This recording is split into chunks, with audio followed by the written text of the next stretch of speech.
Yo. All right.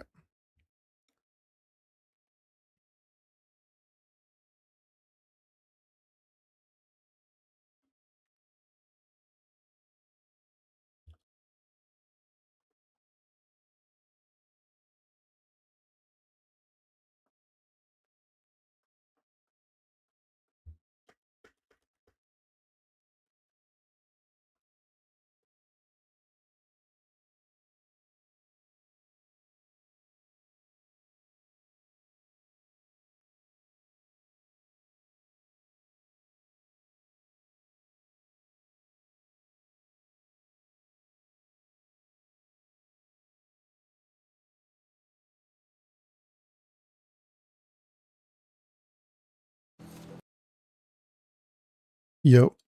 All right. All right. Okay.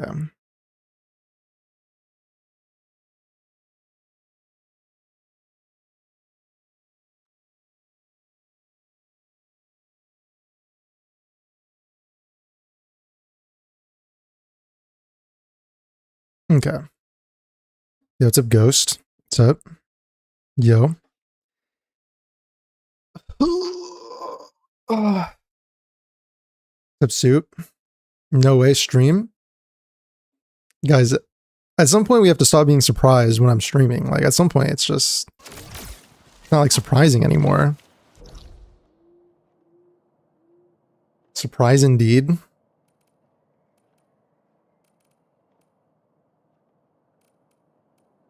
I guess. Because it's been, not that long since the last one. Did I enjoy the 15 clue 7s? Did you send me that many or something? I haven't gone to my Dijon today. I actually logged in this morning and I was working on factory stuff and I started the liquid shearonite process of dumping the liquid shearonite into the rifts, but I guess it's kind of slow. Basically what I did is I reworked my shearonite production. So I basically just have these going, which is super nice. These are really nice right here. So I don't know how y'all are allocating your Forges of the Sky, because we have 12 right now. But I was doing 10 shearonite and 2 heavy shearonite for now. And then I guess I can change it, but yo, what's up, Einhand? Yo, Lich. WTF is this? Isn't my streamer takes months long breaks? Okay, months is kind of extreme. Months is kind of extreme, no? What's up, Aru? First stream in years? Okay, I streamed like 2 days ago, so I mean, okay, I guess we're just like fucking like history revisionists. What's up, Diamond Dog?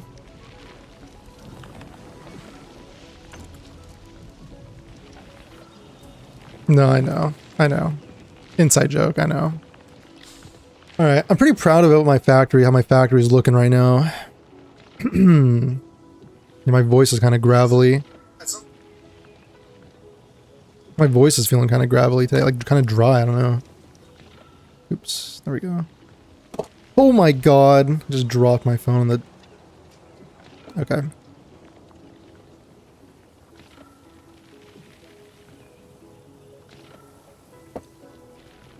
Good time of day, is it? Wait, factory is a nightmare. How is this a nightmare? This is super, super pretty. Look at this. I mean, there is some order. This is kind of messed up, to be honest. Like, well, I mean, I don't know. It kind of fits in. Like, everything kind of fits in like a jigsaw puzzle piece. It's not like very ordered and like grid-like, like as if you were to copy a Kiostin blueprint. But I mean, it's looking pretty good to me. I got some space available in here still, if I need to. And like I did 4 for gas, so I feel like it's pretty good.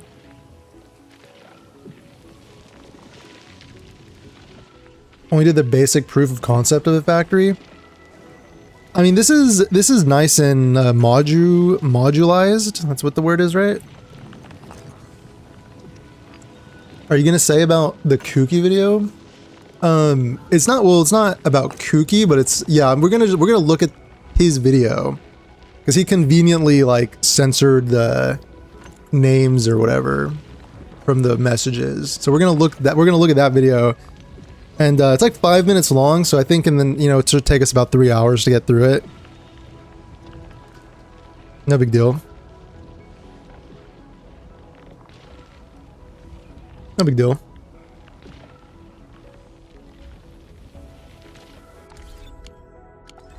Kind of let people trickle in a little bit, and then we'll get on that. Let me do some my random stock bill stuff real quick. I was going it's time to get serious about stock bills as well. It's time to get serious about stock bills.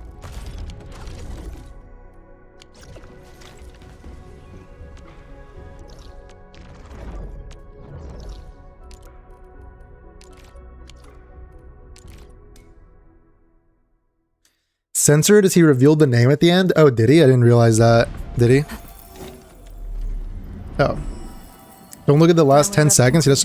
I mean, everyone knows. Everyone kind of knows. I just think, like, it's better for, like, the...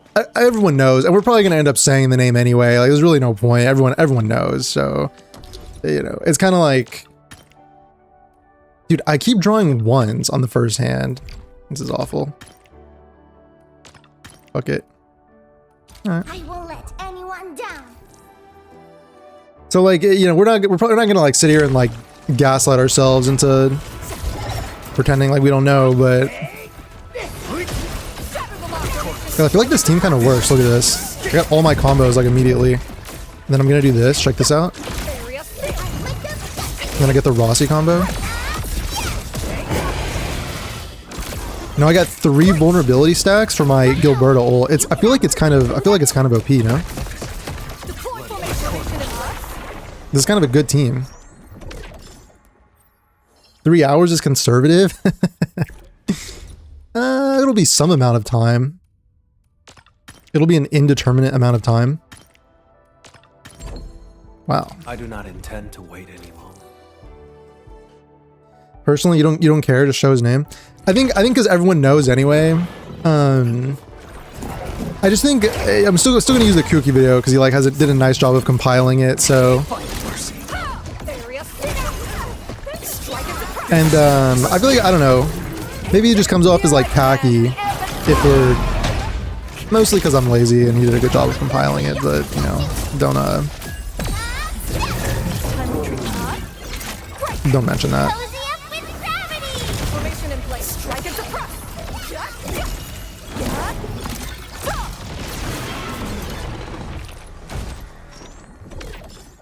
I'm expecting a 5-hour stream minimum. It depends on how much y'all have to say as well, because we're just gonna have like kind of an open discussion about it, I think. So it depends on how passionate you guys are as well. I wanna take advantage of this doubling thing really quick. Like, let me just reset.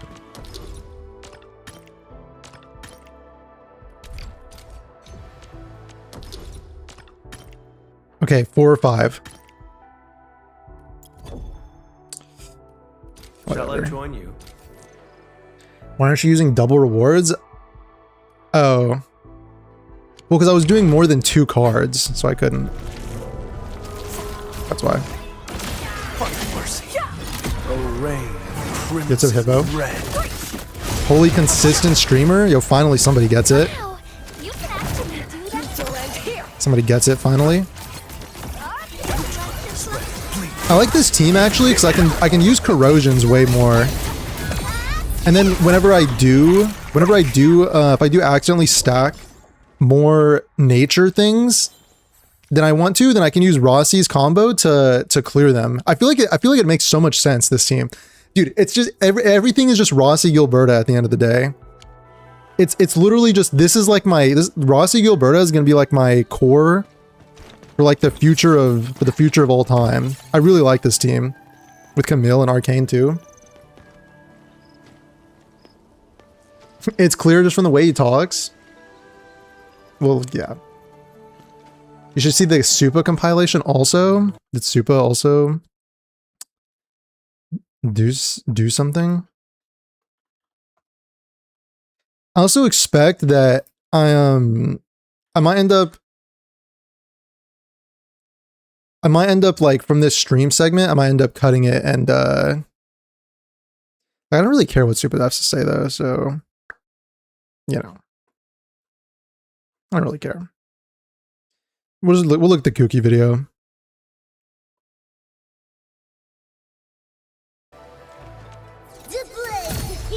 You're very passionate about Arknights. You can definitely fit in 3 hours if you don't get distracted by that one half naked girl from ZZZ. Okay, yeah. If I'm gonna end up like cutting it and posting it as a YouTube video, I might try and not get distracted and go on tangents this time. Wait, you can keep drawing after doubling? You just have to hit the oh. Wait, I had no idea. Okay, I'm gonna do that from now on. Yo, what's up, Rob? Every future unit will be assigned to babysitter duties for Rossi's team. Dude, I just love this. I love any team that can use like Rossi, Gilberta. And, like Camille's also really fun too. Dang. It's so cool. It's so cool. Like this is also what I mean where when I talk about the whole DPS check thing where like I don't know if this team is necessarily meta for damage wise, but it's just fun to play. It's fun to play. So I'm just going to like take it in and play it.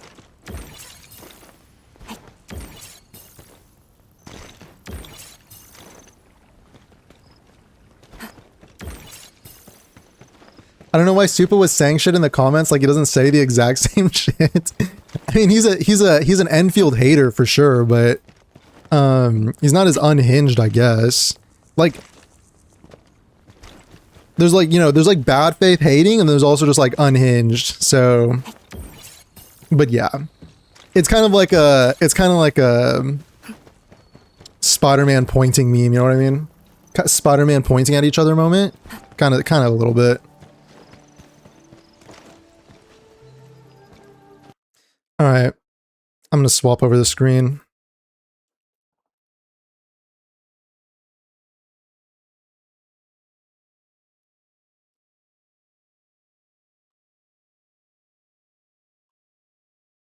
All right. Okay.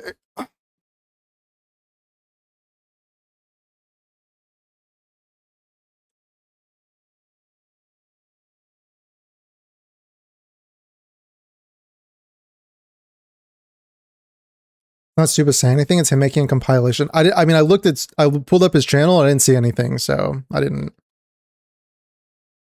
We can look at it after if it's relevant. You sent it in Discord? Okay. Supa literally mentioned the same thing. Which thing? What do you mean? Yo, what's up, Chaos? Supa has love hate? I don't know. What does that mean? What does that mean, love hate?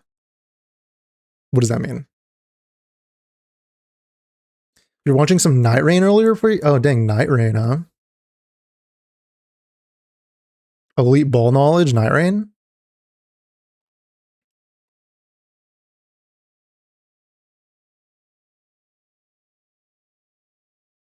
Saw a tweet where someone went through and counted every single time Tobo mentioned pedophile. Yeah, that's like whatever, bro. I'm just we're gonna talk about it because it's funny, but yeah, it's just this is just unhinged. Like it,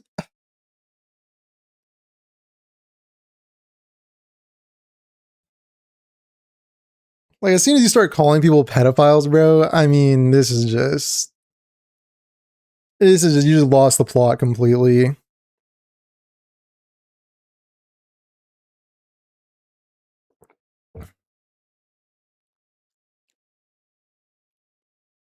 Just completely lost the plot. Okay, yeah, this is it's just Kookie's video. So not that long. It's not that long, but we're probably gonna spend a long time on this. So judging from how my usual reacts go, who knows? Maybe it won't. We'll see.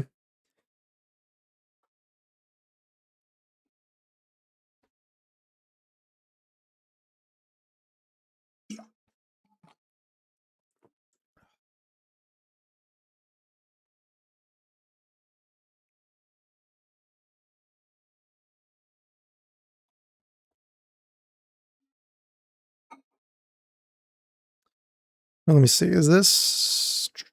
Hold on. I feel like this froze.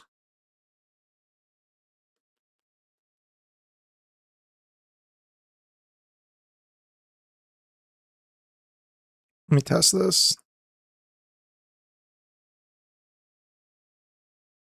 Oh, there we go.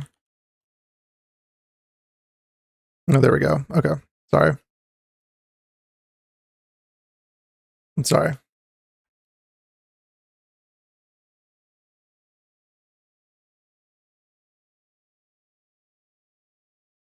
Okay.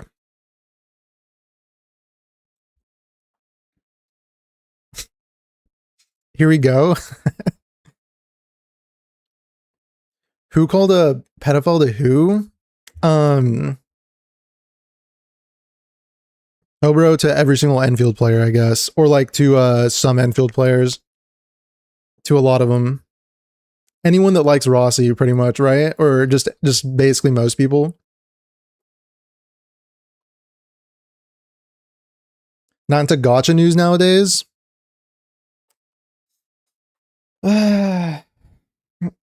It's time to slop it up. I know, but we're about to slop it up. And it's fun. Guys, you can't deny that sometimes slop is just kind of fun. Sometimes I think Enfield reviews can be a little overboard, a little too harsh, but I think this one takes a whole nother level. I'm going to show you an anonymous review of someone who commented about the latest patch over on a private about Discord the volume server. as well. I'm going to start off with something that was said before the patch was even released. The framing in that Reddit post is genuinely the most vapid nonsense I've seen from the Endfield sub for quite a while. No concerns about stale gameplay, lack of direction, artistic integrity, literary pestilence, anything of real value or merit. Just too much doom posting, let's be positive. Because wah, stop being negative about my IDF goonslop.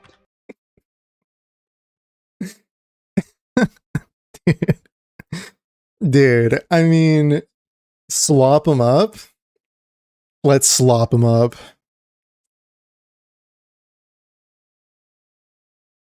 To you with the potential 5 Rossi? Anyone that disagrees? Yeah, pretty much anyone that disagrees. Yeah. Guys, don't forget that I think the like golden examples of unhinged, mentally weak, cowardly, just weirdo behavior is, for one is calling people pedophiles over like if they like a game or not. And two is the other thing that people will do is they'll like threaten legal action against people they disagree with.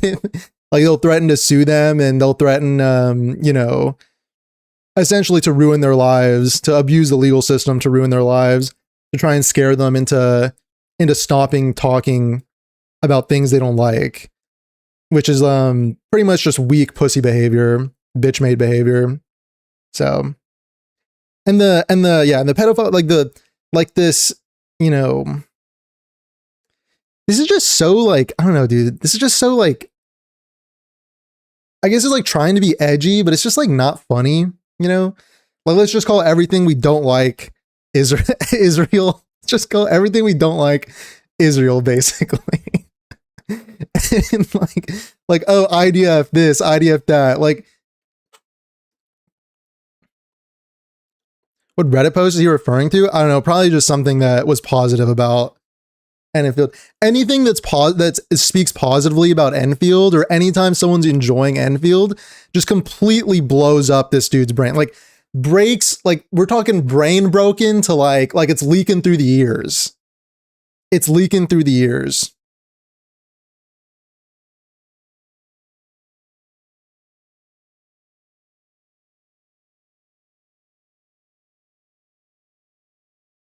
We need to make a meme like the Will Smith rewind time, but it's slop up instead. Well, we are slopping it up. We are slopping it up. Bringing up IDF is so out of nowhere. I mean, it's like why? Why? Why? for Arknight's Enfield, you know, just for like the game. For the game, the people that like the game, and the developers, you know?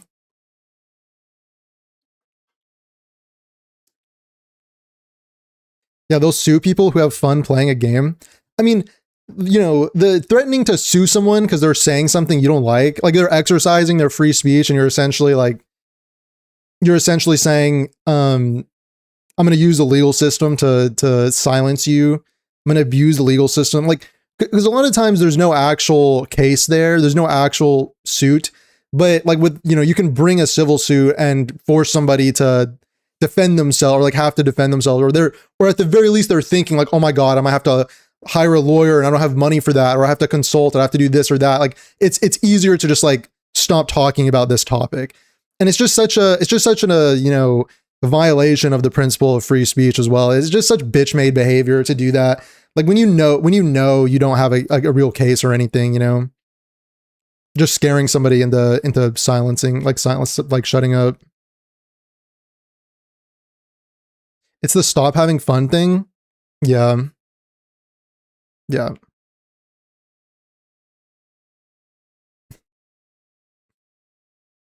Usually the people who label others as such tend to deserve the treatment they offer towards others.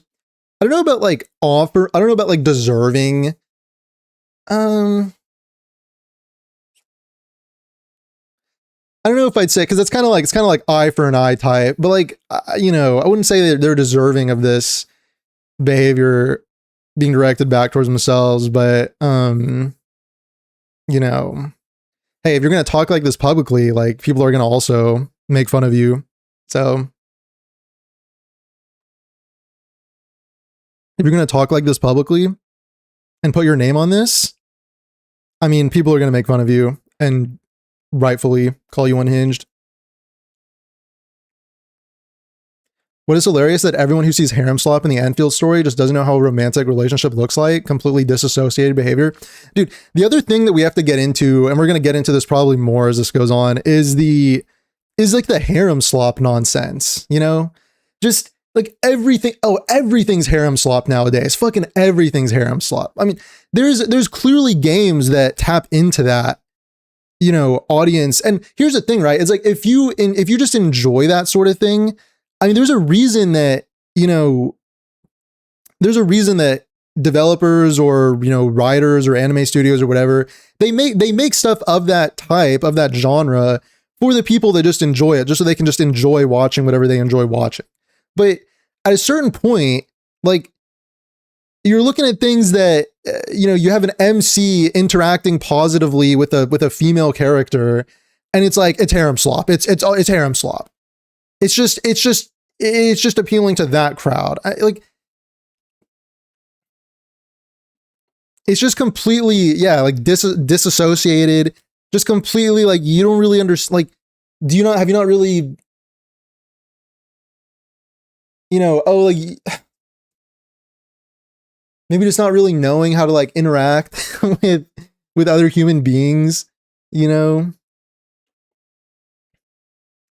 So, you know, when it comes to the Endman Arcane thing, right? I mean, there was an obvious kind of respect and thing going on. Maybe you could even say the devs kind of set it up so that if somebody wanted to take it that way, they could. But I think very, very easily, if you didn't want to take it that way, and if you just wanted to view it as like a sort of like, you know, appreciation for someone who's helping you, it's just the Arcane Endman thing is just so blown out of proportion.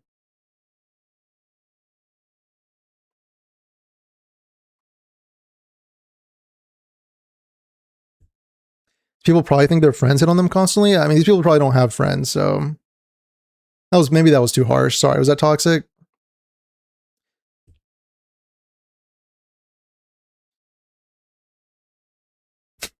Was that toxic? It's one thing to not like a game, but this is just schizo behavior here. No sane person would ever say these things. Yeah, like no. I mean, it's like when you know, calling everything I don't like, just call everything I don't like a Nazi or whatever, right? like we're comparing like, literal genocidal entities to my video game developers. You know what I mean? Like, is like my gotcha game literal genocidal entities? Is that what we're doing?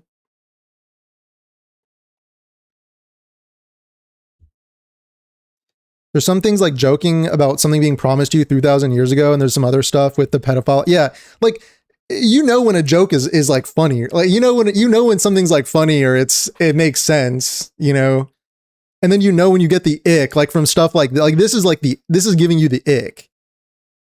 This is giving ick right here. Yeah, incessantly calling something IDF that's bordering. Yeah. Yeah.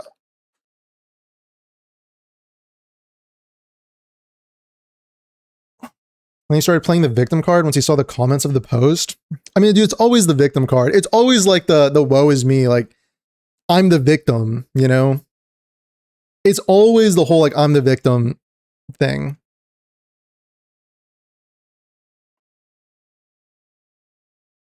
That was the one talking about nuance, but in the same sentence proceeds to call Enfield harem slop. Yeah, there's like zero nuance. Thought I was disconnected. Haven't felt any harem romance on Arknight's Enfield.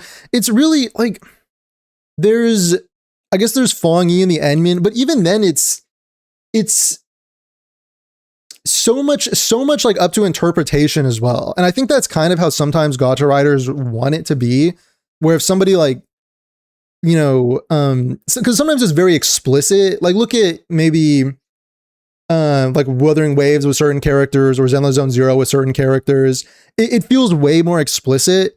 And then sometimes the writers are like, oh, like, if you want to take it that way, but it's kind of easy if you don't want to. So for me, when I was watching the Endmin Arcane thing, I think also because of the Endmin's actual backstory, dude, I was taking it more as like an Uncle Iroh type, like mentor relationship almost, and in a way, I think because the how it played out with Arcane and the Endmin, because Arcane was, her personality and like all the things she was struggling with had been laid out really well.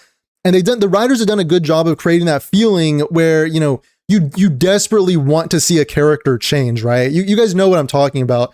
When writers set up a character so that like you kind of know what has caused them to be a certain way. You know what's wrong about their behavior and their certain beliefs. You know how you kind of want them to be, or what the right way to be is. And you're just like, you just really, really want to see that like growth and transformation. And so when like the Endmin is assisting in that, it felt so like organic, and it felt so much more, like a friend kind of, either whether it be a friend or a mentor, Uncle Iroh figure, whatever you want to say, kind of giving that little nudge, that little push into opening the person's eyes. And then, because Arcane was like basically there, you just needed that little push. And so it felt really good when it happened. And then, you're looking at that and having no nuance and just saying, oh, harem slop, like, it's just so like IQ deficient. I don't know.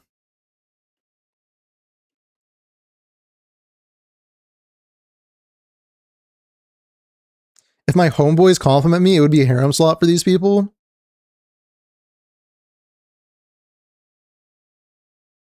The fact that the Endmin only hangs out with women is a dead giveaway.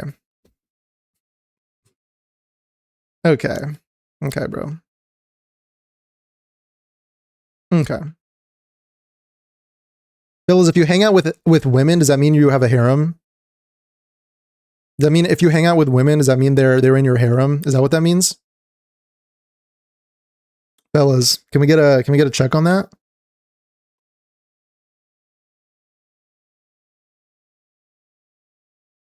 So if you're like a guy and you go to dinner with two of your female friends, does that mean those girls are in your harem? I didn't know. I didn't know that. Good to know. To be fair, I do believe gacha games do try to hard sell these deep connections between the MC and other playable characters. Wouldn't mind if they went all the way with it, but still. I mean, they do sell deep connections, but the thing is, it's not always like romance. It's not always romance.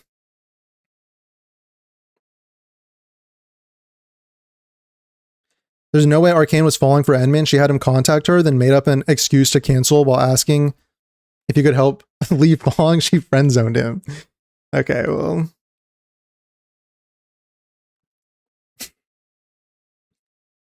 People swung the hammer on harem slaps so much that regular romance is now seen as pandering, somehow a negative connotation. Yeah. I see it as just an attention seeker throwing shit just to get some engagement. Any negative or toxic comment attracts attention easy. The fact that you're making a stream about this proves that. You think so? You think so? Yeah, but this is funny. Yeah, but this is funny. I also don't think it's just, in this case, like, I don't think it's just throwing shit to get engagement. That's the thing. And I think it is a good springboard just for talking about Enfield haters in general. I kind of ranted about this the other day, the thing about haters and why there's like zero value in interacting with any haters. Because there's, you know, there's like unhinged haters and there's also just like hinged haters.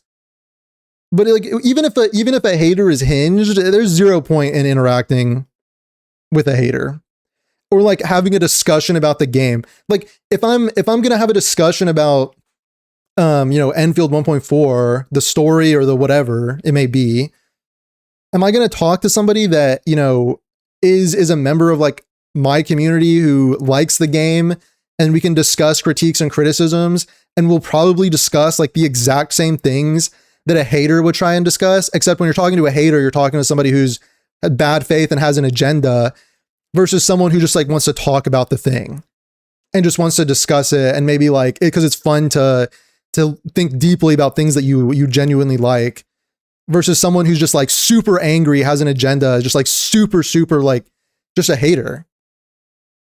Which there's zero value. There's zero value in engaging with these people.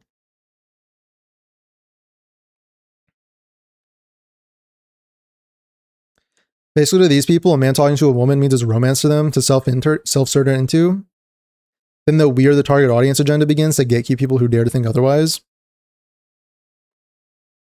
I don't know, dude. I just think sometimes we just think too much about it. Is the thing. Sometimes we just think too much about it. If you're playing the game and you're liking it, good, right? Like when people watch stories, this goes for any form of storytelling, movies, TV shows, books. People bring their own sort of, you know, their own like subconscious, their own like likes and dislikes to the storytelling, and that's why you'll get people kind of engaging or interpreting things differently. And if it ends up that they like it, and if they they can have discussions about like why they like it and like why does it even matter? I really want to ask this dude what he thinks about Scotty Alter and OG Arknights, who literally life wiped the whole universe just because she couldn't get with the doctor. This is his echo chamber discourse. This is not an attention seeker. Dude is just unhinged.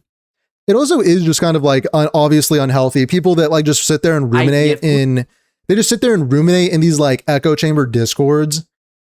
Just hating and being negative. Dude, here's the other, like there's a difference too between like a positive echo chamber and a negative echo chamber, by the way. Like at the very least, a positive echo chamber is like people just having fun, enjoying something. Like, oh, dude, life is hard enough. Okay. I saw this quote from the Tetris movie, the movie about like the creation of Tetris. And the Russian guy said, life is hard enough. We deserve our little pleasures. God, that hits so hard. Cause just, at least if it's a positive echo chamber talking about a game that you like, it's just people being happy and enjoying something, you know? And then sometimes you can even get some great value out of if you're enjoying a story and you want to analyze a story in a deeper way. So like extract some lesson or meaning from the storytelling. Like that's good. That's wholesome. That's like healthy. But these negative toxic echo chambers where it's just people being angry and like hateful and it's just such a sad way to spend your time. Like, just such bad energy. It's just such bad energy. People spend their time doing this, just being angry and just being upset.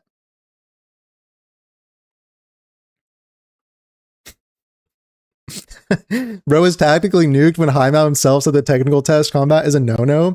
Dude, I think the other thing that really broke, like what probably led to this exact thing, everything we're going to see in this video, what led to this was that little section at the end of the 1.4 live stream, that dev interview with Haimao, Lai Zhang, whatever you want to call him, where it sounded like many things were almost directly addressing, I don't know if it was, but it certainly was interpreted that way by people like this and a lot of other people. It was interpreted as almost like a direct address to this kind of like unhinged kind of Enfield criticism crowd. What about the sweet proxy who's crushing hard saying it's not harem is wrong? Dude, here's the thing, right? Who fucking cares, dog? Who cares? The sweet proxy is cute. It was fun in the story. It's fun to watch. If you are not having fun, stop playing, dog. Stop playing. And if you're not enjoying that sort of representation of her, just use your fucking brain and just think about like maybe there's some other explanation that I could about like why she's acting this way. Maybe she just acts this way. Maybe this is just her personality. Just use your brain and just fan in your way out of it. Just do some fan canon. Just fan fiction your way out of it. And if you can't do that, just stop playing. Just why? Why is it a big deal to you? Why do you care? Suh was cute in the story, dog. I'll say it. Yeah, Suh was cute in the story. She was cute and she was adorable. She was funny and witty and clever. And she was cool to be around and talk to. And she carried every scene she was in. Yeah? What else? Next.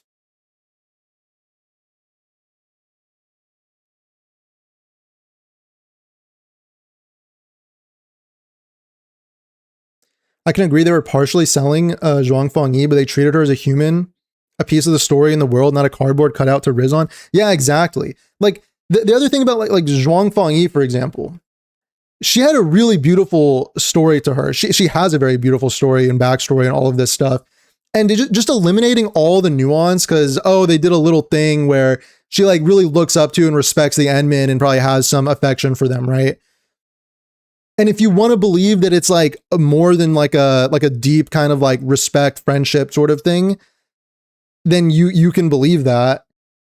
But if you don't want to believe that, you can also it could just be like a mentor, respect, a friendship, somebody that's like helped your people, you have a great connection to. And she has a really good story. And just it's frustrating when they want to eliminate all the nuance about all the actual beautiful things you could extract from the story, all of the meaning the story has, because like there's like 10 to 15 seconds of some like affectionate scene. Oh, it's just goon slop. It's IDF goon slop. Like really, really. That's why these people don't care about the story. That's why I say, don't engage with the haters. It's miserable. It's miserable engaging with the haters. Because when I'm talking about a story, like I had my video talking about it, where I talked about with Arcane, a bunch of the themes, a bunch of the meaning that like it meant something to me, right? And it was enjoyable, like thinking about those things. But if I go and I engage with like these fucking IDF goon slop crowd, it's miserable because and again, I said this the other day, but when you're engaging with haters, the reason there's no point is because what am I supposed to do? Oh, please, sir, please admit that but you have to admit that this thing about Arcane story was good. But please, sir, but the Alecrios boss fight, but the music, you have to admit, sir, the music was good. Please, sir, give me a crumb, sir. Like, why? Why would I have to debase myself for these fucking nobody haters, These nobody haters. I have to get on my hands and knees and beg for a few fucking crumbs of what? And then when you have a conversation with them, they always want to put you in some sort of box. But like, you have to admit that it's harem slop. But you have to admit that it's harem slop. okay, the Electrios boss fight was good. We have to admit that it's harem slot. I'm not going to admit shit. I'm not going to concede anything. I'm not conceding one fucking inch to these people. Guys, appeasement is for pussies, by the way. Just saying, appeasement is for pussies. Do not appease. No, don't ever appease these. Don't ever concede. Not even 1 inch will I concede to these people ever. Because it's all just an agenda. It's all just like, if I want to discuss maybe like a critique or criticism of the story, again, I will do it with people that I know are good faith, who are there trying to like genuinely want to think about the story and have discussions about it. And then we can talk about our criticisms at the end of the day. Like we're still positive about the direction of the game and stuff. Right. But do I have to do that with somebody who like just has an agenda, who just is sitting there, who's sitting there stewing for hours, for months in these IDF goonslop echo chamber discords. And then I have to give concessions to these people? I'm not going to concede anything to these people. I'm not going to concede even a single inch to these people.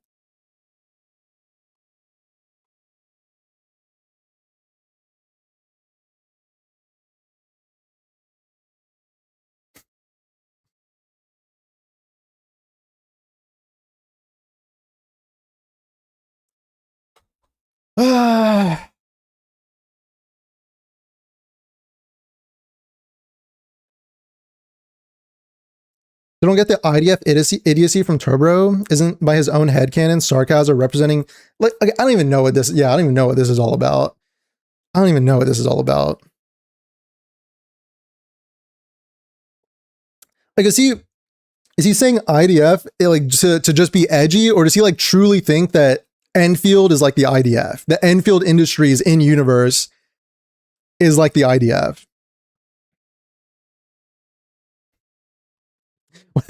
What does Israel have to do with Arknight's Endfield? I mean, $1 million question. Like, well, they're entitled to their opinion. We're also entitled to ignore and disregard. Yeah, exactly. I mean, yeah, you have your opinion. I'm not saying don't have an opinion, but there's millions of people with millions of opinions. I have to stop and listen to the person who's a miserable fucking leech, who's just a fucking nobody, miserable nobody sitting in his little Discord server. Like, I have to listen to that guy. You know, why don't I listen to people whose discussion gives me joy and like makes me and like actually like interests me and is engaging, you know, and is stimulating. Like, there's a million people with who could do that who are also not being heard. Someone tell me what IDF means? Yeah, Israel Defense Forces, Israeli Defense Forces. Fucking God, bro, I cannot believe this has come. Just saying that out loud is like, it just hits you. Yeah.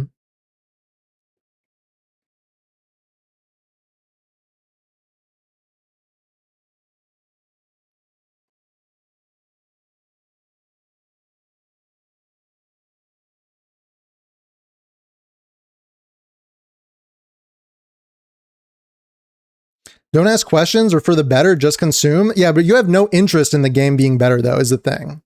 Like, to be fair, like I know you've been around, and I'm not like trying to get onto you, right, bro? But like, it's kind of just obvious. I mean, you have no interest in the game being like better, right? You have no interest, because here's the thing: there's people who I've been here, right? I've been there. There's people who look at the thing and they just hate literally everything about it. Or it's like they think that there's like some things they like and it could be really good if it just changed to be like how they liked it. But like at the end of the day, like they're not playing it. They hate it. Every time they talk about it, they're talking about how bad it is. It's miserable. It's truly miserable. And if you can't, you know, if you're looking at like Endfield from like the Wu Ling arc, and if you can't extract anything good about it, if I haven't heard you talking about how much you like a certain thing, or certain, you know, things with the story, about the gameplay, the characters, this or that, if every time you're talking about something, you're hating. Oh, but you're doing it for the better. You're doing it for the better. We have conversations all the time about how the game could be better. We're giving feedback and filling out surveys all the time about how the game could be better. Like, it's these people, they truly do think they truly do think they are like the crusaders of a brighter future. They're the only ones fighting for the game to be better. And everyone else is just like, must consume, must keep consuming. Like, it's just such a narcissistic, like main character syndrome, hero syndrome way of looking at it. You are not the hero, bud. Bro, you are not that guy. You are not the main character. You are not the hero. You are not fighting for anything. You're just not. You're not accomplishing anything. You're not doing anything. All you're doing is being miserable and trying to like make other people miserable. Is basically all you're doing. If your intention is for the game to be better, I don't know what your intentions are. I know what your effect is, and it's miserable and it sucks. So, and this is something that like people like this need to learn. Like, maybe it sounds harsh, I'm saying this, but you need to learn this going into the real world, because it feels like you don't have much, this is going to hurt you if you go into the real world and you behave like this. If you're that guy who's just constantly being a fucking depressing, negative, like hateful, down, like storm clouds around you, bro, nobody's going to want to be around you. No one's going to want to spend time with you. It's just like, just try going into the real world and acting like that, bro. Nobody's going to want to engage with that, because it just sucks. It just fucking sucks.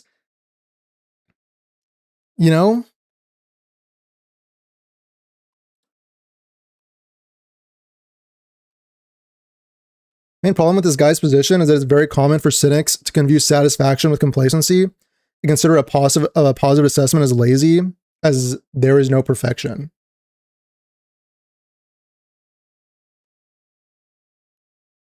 Yeah. Confusing satisfaction with complacency. Exactly.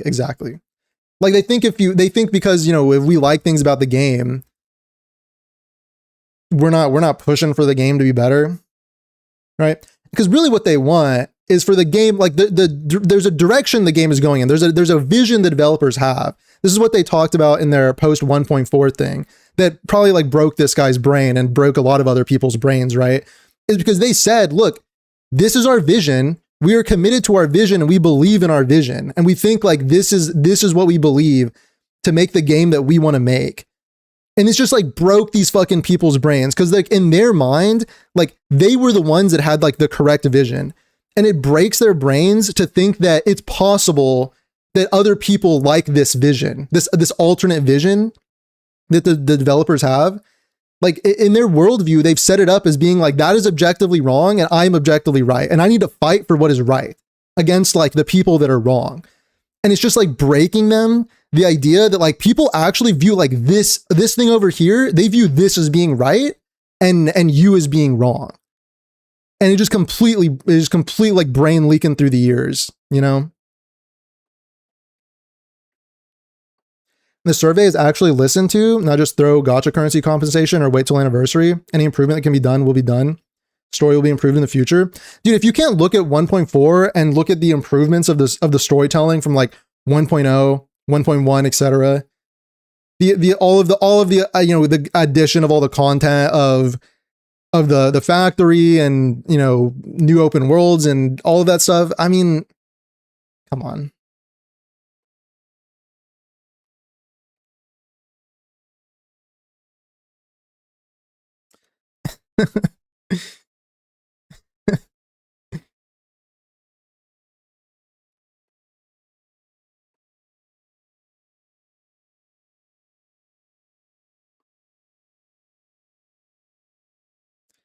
Disappointed is one thing. It feels like he's straight up going in looking for things to make himself angry for no other reason than to maul harder. Well, because at a certain point, it's become personal. At a certain point, it's become very, very personal, right? And, for a lot of people, this is something I think... It's something that I feel like I've picked up on, but I think a lot of the times you'll see even like content creators have these very knee-jerk reactions to criticism, like when they're criticized. And that's why you see people, it becomes very personal for people against like certain game communities, because they'll criticize a game and then they'll get a ton of pushback on their criticism. And then it just breaks their brains. And then they're all of a sudden it's like the Enfield community is toxically positive. The Enfield community will like come and try and kill you if you try and criticize their game. Or, you know, the Wuwo community will come and try and kill you if you criticize their game. The Hoyo community will try and do this if you criticize their game, because they like had a video and then they got pushback on their criticism. Because again, it's just super just like entitled, the idea that I'm going to sit here and criticize everything that I want, and I'm going to be as like hateful and negative as I want. But then as soon as you do that to me, as soon as I get a taste of my own medicine, oh, fuck all of these people. All of these people are terrible. This entire community is a terrible community, toxically positive. They'll come and kill you if you criticize their game. It's like the weakest like wet paper towel mental I've ever seen from some people, you know?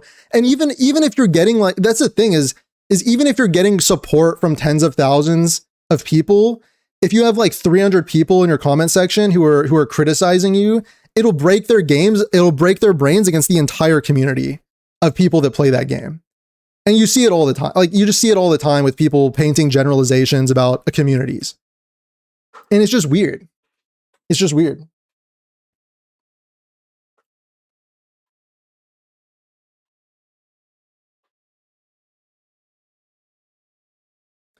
Probably spent months making his last video. Imagine if he had to admit he was wrong after all of that. Yeah, sunk cost. As soon as someone's ego and intelligence becomes wrapped up in their opinions, it's so over. It's so over, dog. You know, it's like it's also the fastest way to just like, you know, just ruin your mood, ruin your like stress yourself out, increase your anxiety. Like nobody asked you to wrap up your intelligence and your ego into your opinions about like a video game. Nobody asked anybody to do that. And no one is ever under any sort of obligation to do something like that. But people just do it all the time. And then they just like completely have their brains broken when they, you know, get a little pushback on their opinions.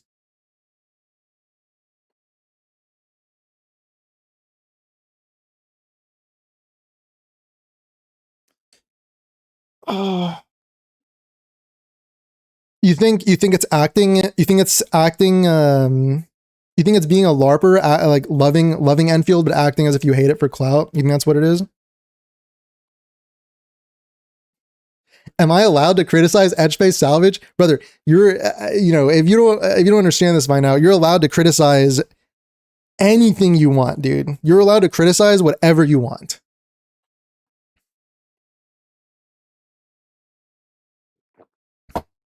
At the same time, right? With everything that I'm saying, it doesn't mean that if somebody's criticizing something, that means we need to have a knee-jerk reaction against any time someone criticizes, you know, Enfield or a game. Like you should never, like even if you just in a vacuum you see someone criticizing something, it doesn't mean you need to react negatively to that person or become defensive about the game, or, you know, like it's some sort of like it's a battle, you know, against these people. It's not like, you don't have to think like that. It's not worth, again, that's why it's just not worth letting that whole thing get to you. Don't let it affect your own behavior either, you know? But like when I get to know somebody and I know they're a hater, I mean, again, you're free to criticize whatever you want, you know? But how much am I going to care? Also, credibility, the moment he made that one critique video, his entire personality. Yeah. Light should add dates and hand-holding to cause a complete nuclear meltdown inside Tobo's brain.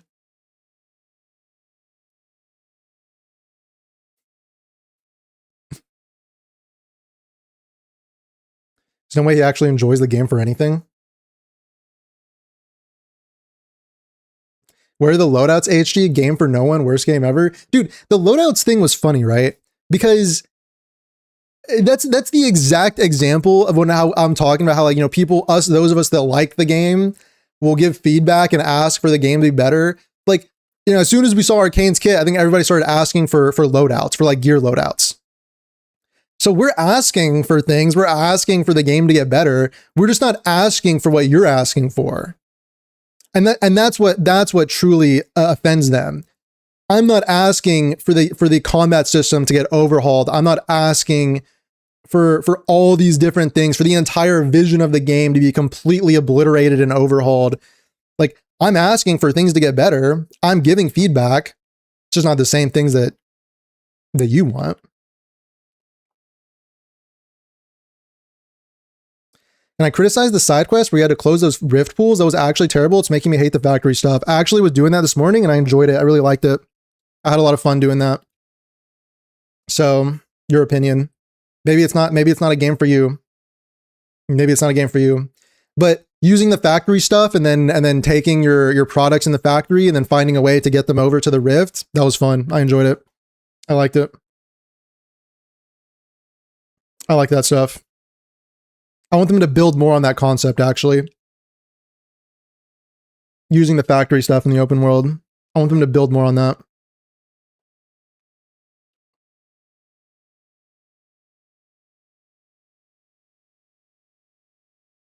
A complete meltdown would be an official Wuwa X Genshin collab, initiated by Solon himself and Dawe shaking hands. That would be kind of funny.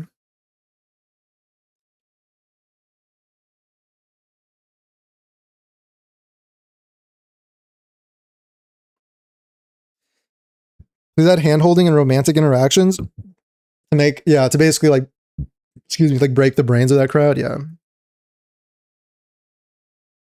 Wanted loadouts as soon as you were pushing contingency contract. Yeah, I think loadouts is a thing that would be nice. Gear loadouts would be nice.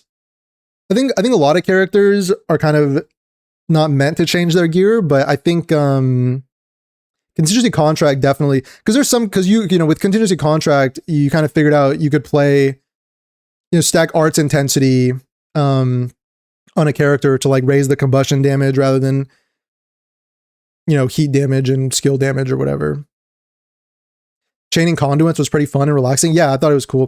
Well, because for me, you know, what it basically initiated for me was, you know, I looked at that whole thing and I was basically having to think, you know, how am I going to actually get the liquid Shiranite over there? And then I had to figure it out. And I was like, oh, I'm going to use the factory and Yunling Pass to make it and then chain the conduits. And because, you know, if you figure that out on your own, it's pretty satisfying when looking at a guide that just tells you what to do. You know, you kind of figure out the solution on your own. And then, so that's satisfying. And that was cool, like seeing that come together and it actually work, like what I built worked. And I also had to, you know, it also kind of prompted me to go do some other stuff. Like I reset and I did the efficient Shiranite with the gas. And I kind of redid some of my factory parts to like get some excess Shiranite being built. And so like it kind of drove me to go and do that. And I thought that was really fun. So.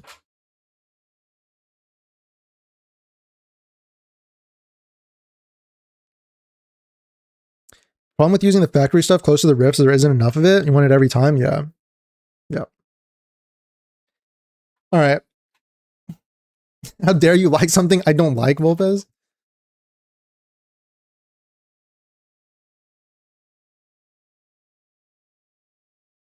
On the developer insight videos, pretty interesting from a zoomed out perspective. They go into more detail than I'd expect, even gotcha audience reading comprehension. Well, it's a bit of like that, you know, usually there's like a lot of distance between developers and the player base.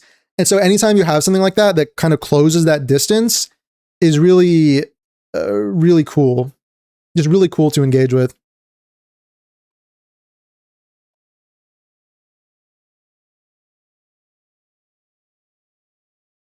And just cool to get that perspective from the developer side that you don't usually get.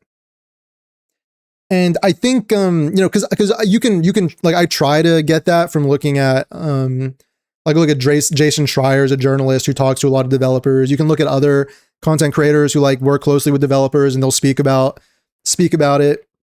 Kind of hearing that whole thing, what Lowlight or Light Zhang was saying about how we have this vision and we believe in this vision and we're kind of like committed to this. Like, is kind of in line with what I've heard about like developers in general, like how they work on these projects. And that's just the whole like the name of the game of that's like the name of the game of game development, is that like, you know, you can increase the scope to a million different things, but at a certain point you have to close it down, figure out like what game you want to make, what you believe in.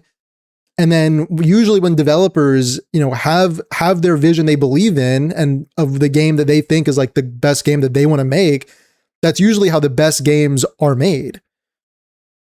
When you have developers like working towards something they really want to make and believe in, rather than just you know, some corporate fueled, you know, the executives told us to do this, you know, it's just pretty cool to hear. But don't forget, these are the IDF Goonslop developers. So, Which, if you're wondering, anyway, let's continue this. That was how long did we spend on the first 30 seconds? How long do you think we can stretch this react out for?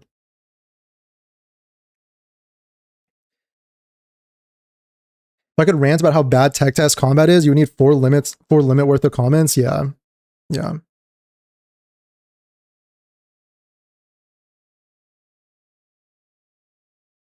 Wait, we were reacting? Some people probably forgot. Yeah. It's funny to think there was like new people coming into the stream during that point who like didn't know this was actually like, this was like part of a video that we were looking at. Yeah. Well, you know.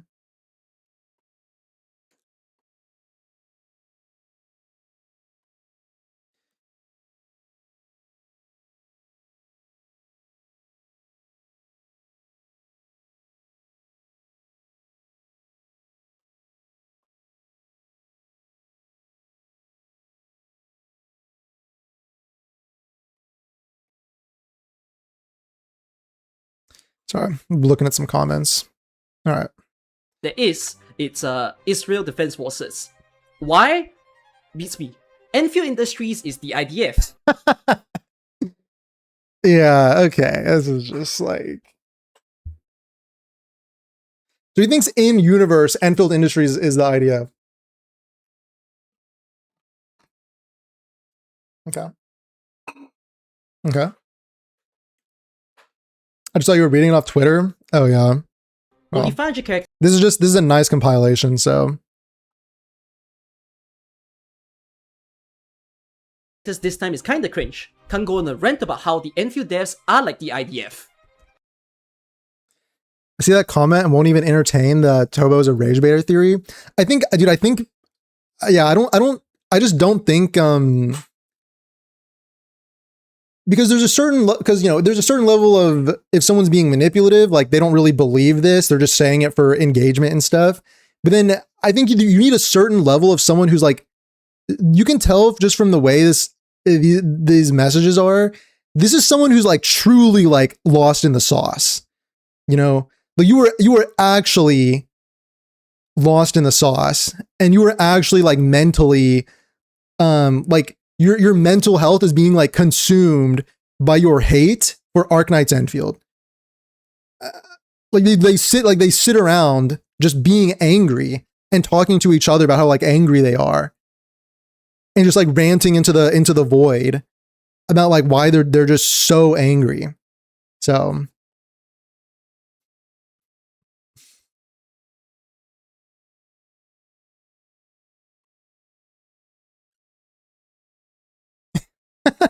there'll be a time when we tell the next generation this stream started by reacting to a video. Well, one day.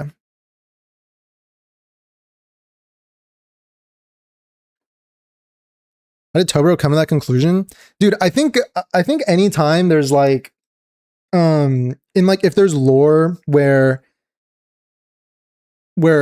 settlers like the people of Talos 2, like the Terran civilization that came to Talos 2 were settlers of Talos 2, and therefore they are like the IDF because they are settlers.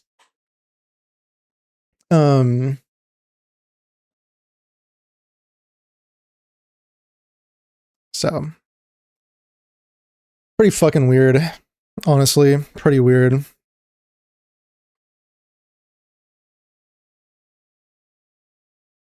Dijon was promised to me over 9,000 years ago. Like how Kuki literally answered the question several people have if we just listen for one more second. Well, but it's fun, but because we got to talk with each other, right? That makes it more fun.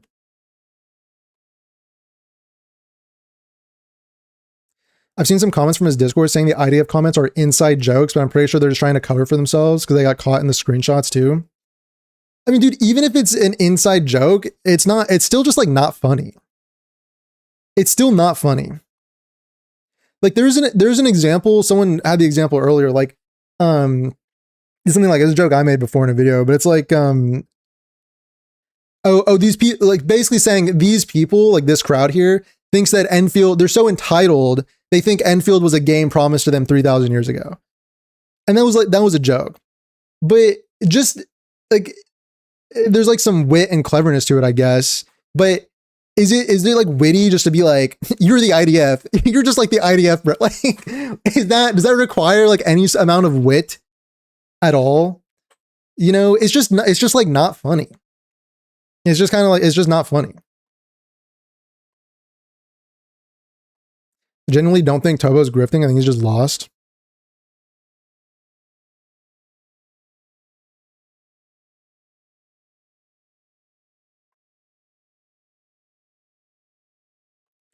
You can make what you really want because you have a vision, or you can just rework your whole story the moment people start bitching about it. Caring more about success than your vision must feel great.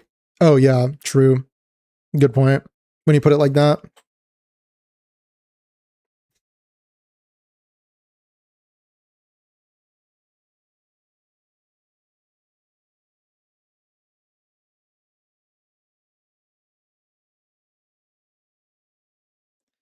Sorry, but when I saw the comment of him saying the bar is in, yeah, what is Gehenna, by the way?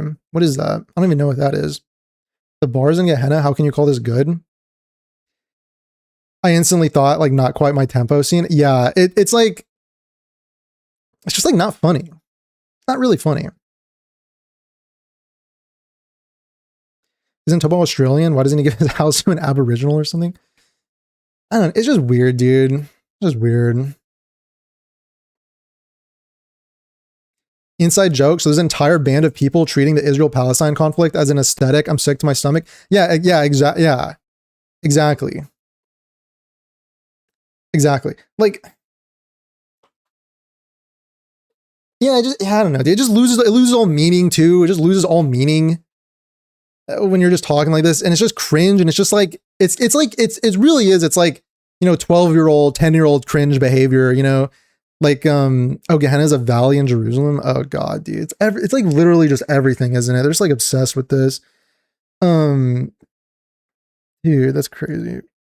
Yeah, I don't know. It's giving like 10-year-old vibes who they went to school and figured out they were allowed to curse for the first time, you know? Like saying a curse word for the first time, and then all of a sudden they're just saying it like they're just calling like everything, you know. I remember when I was in 6th grade, I had this transition from 5th to 6th grade. When I went to 6th grade, for some reason, everybody was just saying fuck all the time. And it would just be like every second word was just fuck, like just everything. And it kind of hits you that it's, oh, like there's like this freedom or something. Like people just think, oh, I can say it all the time. And I don't know, just weird. It's related to Jews.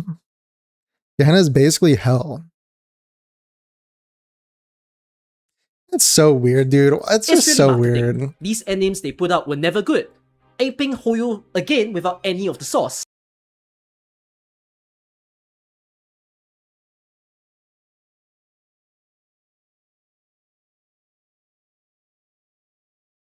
Even just statements like this, aping Hoyo again without any of the sauce.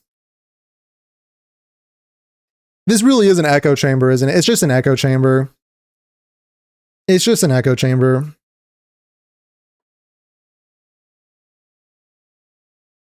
Biblical Valley of Hell. Okay. Every time Jesus warns people of their sins, they use flames of Gehenna to say they're going to hell. Yeah. I legit just don't see any possible way this game can convince me the idol is anything more than lowest common denominator garbage. It won't push any boundaries, won't challenge anyone's views. It'll just be, oh wow, Endmin, thank you for helping me overcome my self-doubt. You're the best, glop, glop, glop. Thank you, Endmin, for letting me suck your dick. You're the best. So, Thank goodness Kooky like read everything word for word. Thank goodness.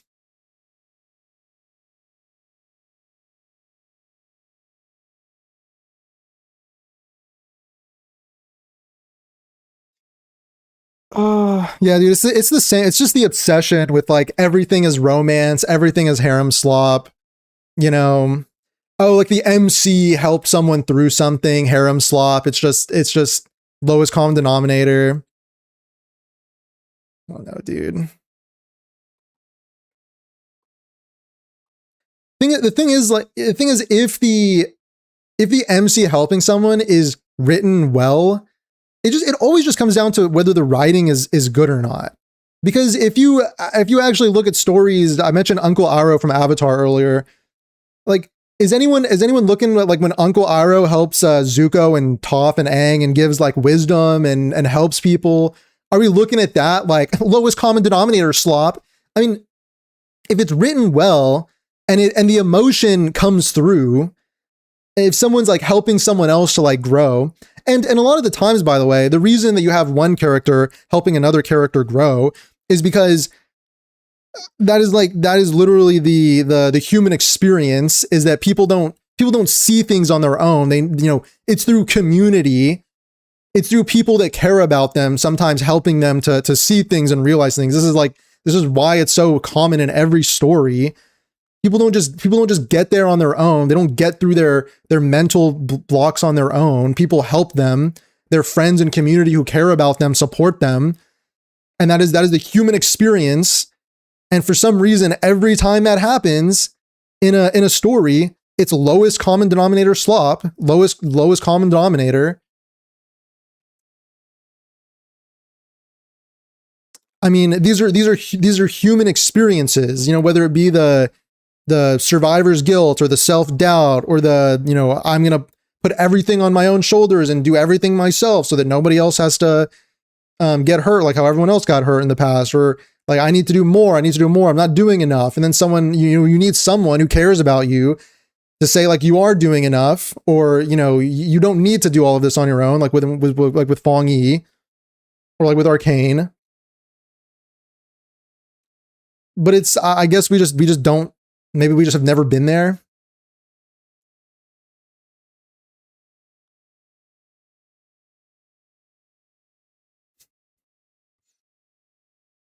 That feeling when being a decent human being is romance.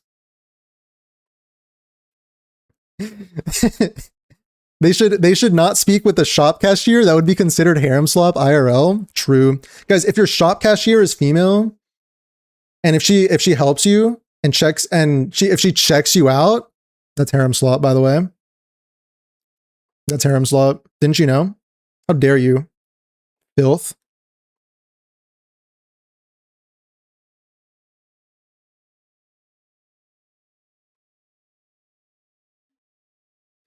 By the way, Endmin is supposed to be doing R&R, so it makes sense Endmin's doing this stuff. I think the way that Endmin is also set up as being like super old, right, and having a long history, even if they do have amnesia, I just really felt the Endmin's lines with the dialogue and the voice acting and their role with Arcane, it just came through really well to me. It just really came through well to me. And I think because Arcane had those earlier moments with Chen where, and also I mentioned this in my video, but it was clear that those earlier interactions with Chen were on Arcane's mind when she actually had her big, like butterfly moment, like coming out of the cocoon moment in the gorge with the Endmin. Because at the very end, she said, perhaps all along I was the childish one. And like way earlier when she had been with Chen fighting the blight shade of the instructor, and then after that, she had called Chen childish because of like Chen's worldview, right? Chen had said, I want to go over Talos 2 helping people. and the fighting for justice. And Arcane had said that's childish because, you know, a soldier is supposed to sacrifice whatever is necessary, themselves, their comrades. They're supposed to sacrifice whatever is necessary for the mission. And Chen had been like kicked out of the YSTF because she'd abandoned the mission to rescue comrades instead. So Arcane had called her childish.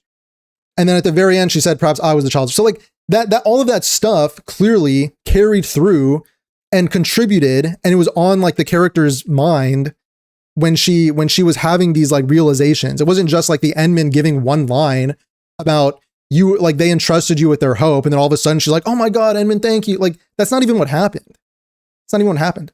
And by the way, that line that Endman did give was fucking sick, by the way. Like it was super impactful. And the way it was delivered was awesome. So it like captured all of the emotion, captured the meaning. It was great.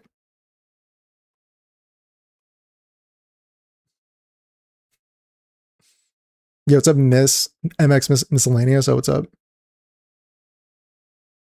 They can't relate because they're being the one carried and not doing any carrying themselves. Well, the sad thing is they're probably not being carried by anybody. This is why they're like this in the first place. I mean, do you think somebody who's going around calling like a video game IDF slop and like using the IDF, like using references to the IDF in like pretty much every single message, are you think these people are being really supported that much? Is it giving those vibes?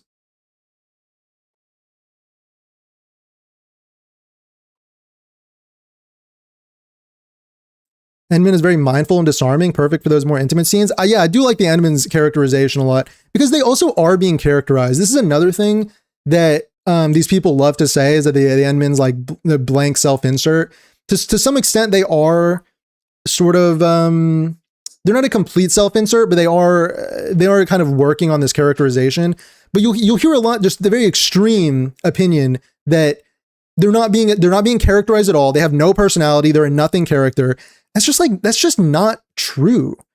It's just such a self-report to say that because there's so many lines. Like there was a Swordvault Dale, there were lines, and then there were so many lines in 1.4.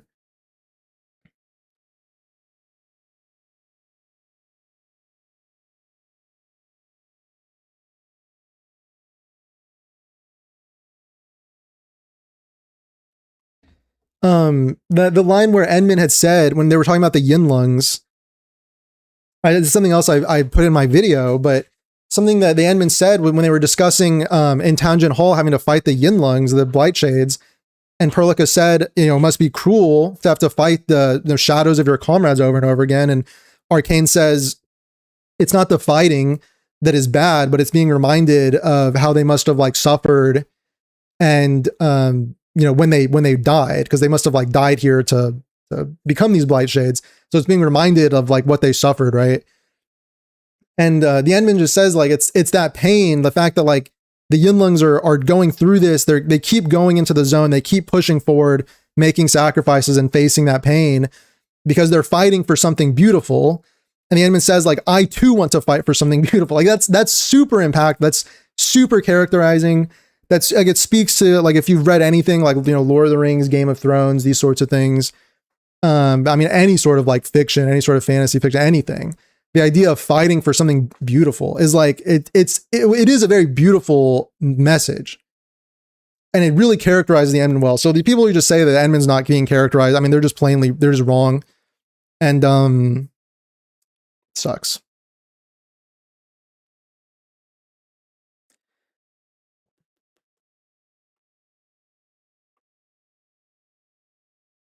The Endmen, as we know them, have a pretty close similarity to Arcane in terms of having to be a leader and the responsibilities and burdens that come with that authority. Yeah, that's a good point too. Yeah. My streamer, that is some disgusting toxic positivity. Could you please stop? My bad. My bad. My bad. M3 basically confirmed that Endman was supposed to go do like light operator stuff until their power recovers, but due to the Foundation shit, they have to step up. Yeah, that's what M3 said. That was the whole, like, everything that you've been doing is like this is the role of Endfield in the world. You know, we go out, we help the people of the Civilization Band, we help progress civilization, protect it, and help people. Yeah, that is what Endfield does. That is exactly what Endfield does.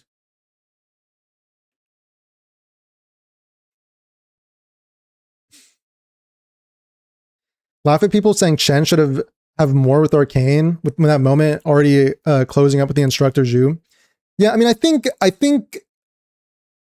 there I have a feeling there might talk more in the future, because the way it ended was like Chen was asking about it. Maybe Arcane just didn't want to talk about it. And because you don't necessarily need to know the details, I guess, if you don't want to like share the details. It's one of those things where Chen was just like, I'm just happy my friend seems to be better, and that was good. But yeah, I think Chen and Arcane's kind of conversations and the juxtaposition between the two characters contributed what it needed to, contributed a lot. Arcane said Enmin that they remind her of Chen. Oh yeah. That was the other thing too, yeah. Funny thing about harem slop is that in Arcane's quest, only female Enmin allows Arcane to rest on their lap. John Enfield pulls out a leg to create a nonchalant pose. Said, yeah, I do kind of like what they're doing with that, where there's like some slight differences. Remember the other thing was with Perlica on the motorcycle, where the female Enmin like put her arms around Perlica and the male Enmin like grabbed the handles. I do kind of like those touches too. I do like that. It's for me, I like that. Because it does kind of speak, this whole harem slop thing, it speaks to the fact, like, you know, if it shows that they're kind of conscious of it and they're kind of guiding things in a way so that it's not really like, they're not really trying to appeal to the whole, you know, harem slop thing.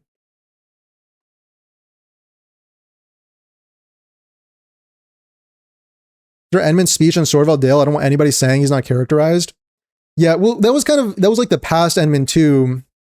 But I think kind of what when I was calling Enman like an Uncle Aro figure, because they have this great age, and so they don't necessarily have their memories, but I think there's like this inherent like what is believable, what I do really buy into is the idea that like having all of that age contributes to a sort of like subconscious wisdom and experience. And that's why when the Enman is imparting like wisdom onto Fong Yi or Arcane, to me it's like way more believable, and it works for me.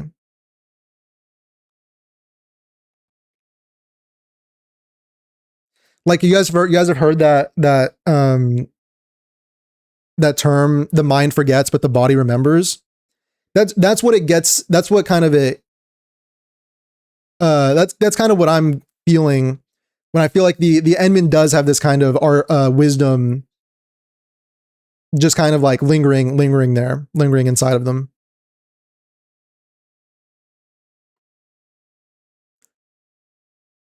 That's the other thing that bugs me is the why wasn't it Chen stuff. Sure, they could have written a whole different situation in which they actually do character assassination and just randomly have her suddenly not be cold to Chen despite the last 20 hours with the two of them being that.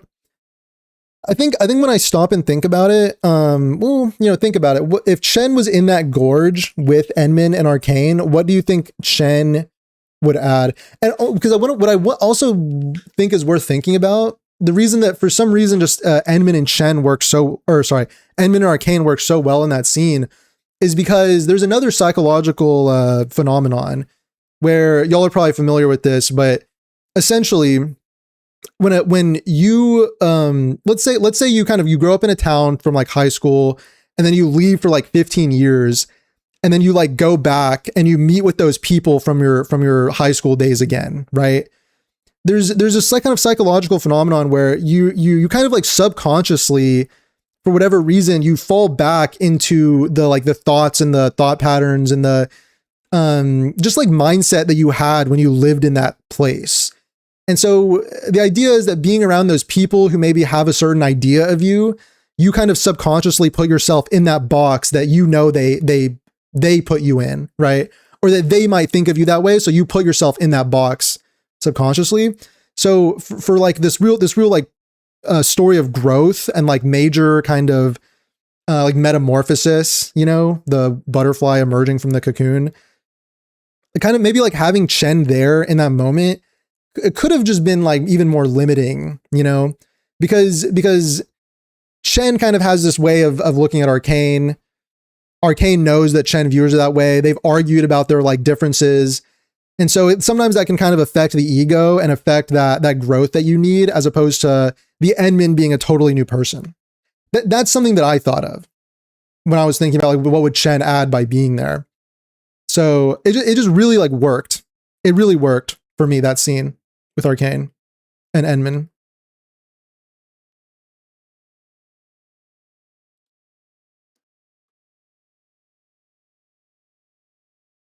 You like Endmin more and more. To me, they're the personification of civilization / Talos 2, and you like that thought?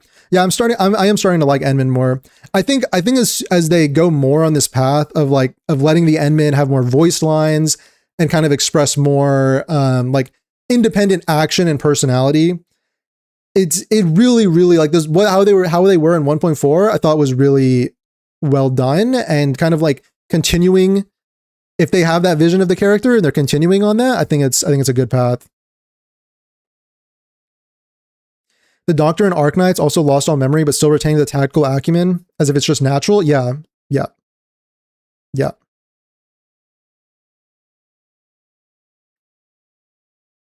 Then with Arcane alone would have oh yeah. I guess there was the whole like Originium thing that the Endmin did with letting the unlocking the more memories from the Blight Shades, and then the thing with the sword. So yeah, there was like the plot parts of it too, but did we get 20 seconds further into the video before we got another 30-minute stall? I think it's a good sign to maybe we'll continue this. But that wasn't a stall. That was actually a good tangent. It wasn't even a tangent. That was a good block of discussion. I feel like Arcane might bottle up her inner struggles before Chen. She may even try to deny anything. Yeah. Like that's how she's kind of acted with Chen in the past. Yeah, exactly. I don't think Chen would have fit because she doesn't have that yearning for the past. She wasn't in Wuling for long, and she doesn't really talk about her hometown like at all. She's also shown she's set on who Lee was when she met her. Both Endmin and Arcane share the past they can't return to and have to reinvent themselves despite that. That's a good analysis. It's a pretty good analysis. Yeah, I mean, I think because at the end of the day, you know, the people saying that Chen should have been there are not really understanding that Chen did have a massive contribution to kind of understanding Arcane, and to like bringing up all of these things, bringing up all of the things that Arcane had to struggle with or think through. And Chen did play a large role. So just because she wasn't like there when the final metamorphosis happened doesn't mean that she didn't contribute anything. Eaters will fight in the trenches with the usual joy and whimsy defense, and they'll all get their IDF medals. Dude, I promise we're not gonna pause for another 30 minutes. But it's actually such a self-own and such a self-report to use joy and whimsy as like a negative thing, because this is the truth, by the way. This is the truth. Like it's so much better to live your life with joy and whimsy, because here's the thing that people don't understand is you can choose to live your life with joy and whimsy, or you can choose to live your life with hate and misery. And like, these people look down on people who choose, when this is like the correct way of living. These people consciously look down on people that choose to live their lives with joy and whimsy, as if it's like, as if you're going to get your IDF medals for having joy and whimsy, for being happy in your life. Because dude, people don't understand that you can choose to like dwell on misery. You can choose to replay miserable thoughts in your head over and over and over and over again, or you can choose to just be happy and have joy and whimsy instead. And they associate joy and whimsy with IDF medals, by the way. I mean, if it just a self-report, a self-own, like it's just they just do it, like you don't even need to say anything. They just do it to themselves.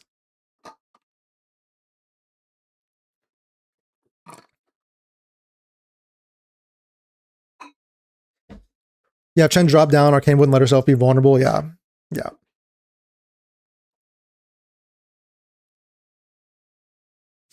The usual joy and whimsy defense. Yeah, like what a line, bro. What a line, actually. I just so telling, dude. Of course. It's so telling. It's so telling. What a line. You haven't done Rossi's quest. Also, ICL. What's ICL? I don't know what ICL is either. Can someone tell me in the comments? I don't know what ICL is either. What is ICL? How dare you live in your blissful ignorance? You should know your game sucks and be miserable. Yeah. Yeah. You don't know that you're actually playing an awful game. You don't know that you're actually should be miserable. If you would just pull your head out of the sand and take the red pill. Take the red pill and just be miserable all the fucking time. Literally. Why aren't you taking the red pill and just being miserable and living a miserable life? Don't you want to know the truth? Whose truth? Which truth? Whose truth is that? Whose truth are we talking about? Yours?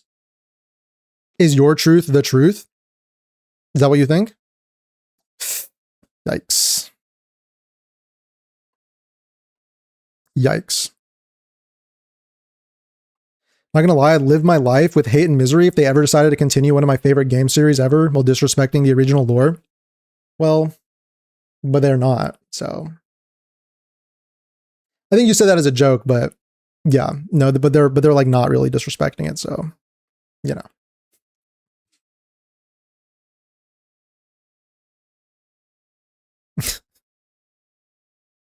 Oh, I can't lie. Okay, ICL. Feels like it caters to Blue Archive fans. Some feels like it's catered to Blue Archive fans. Like, God, bro. You know what? I said this earlier, but I'm gonna say it again because I know it's gonna make their brains leak through their ears. I liked Suh. I liked the way she was characterized. I liked the way she acted. I thought she was funny and witty and clever and adorable. And I liked her. She's a person that would be fun. She would be fun to spend time around. I'll say it. That's gonna make their brains explode. But yeah, she's a cool character. She's a cool character. And this whole blue, I'm guessing Blue Archive because they're saying it's like Gooner essentially, like parasocial Gooner, whatever. First of all, good job generalizing and characterizing all Blue Archive fans as like degenerates, I suppose. Good job. That's awesome. Character and personality wise. Very cool. Suh is great, no discussion. Yo, pound it. Suh enjoyer. Suh's pretty cool. You like the accent? Like, yeah, you liked her VA. Her VA was doing good. Her VA was doing pretty well.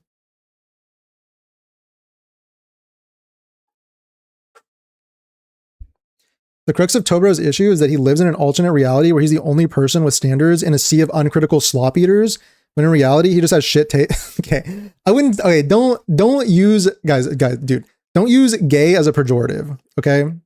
I'm not really on board with that. But as far as what you're saying, okay, we don't use gay as a pejorative. It's not very classy. It's not very classy. It's kind of tactless and not cool. Not a cool thing to do. So, but I think kind of what you're getting at with the whole, like, you know, everyone else is a slop eater and I'm the only one who can see the truth. Yeah. Yeah. It's like this kind of giving this like narcissistic, like I'm smarter than everybody. And usually those people who do think like, you know, because if you ever find yourself kind of thinking like I'm surrounded by idiots, literally everyone else is stupid and I'm the only smart one. That's literally what you're supposed to do when you find yourself thinking that way is to stop it's like press pause, is to stop yourself and just think like, and just reevaluate. That's what you're supposed to do. You're supposed to press pause and reevaluate and just stop. Because like 99 times out of 100, when you're thinking that literally everyone around you is the stupid ones and I'm the only smart one who sees the truth, most of the time, like you're the one you're just lost in the sauce. You're lost in the sauce and you're being narcissistic and it's not good.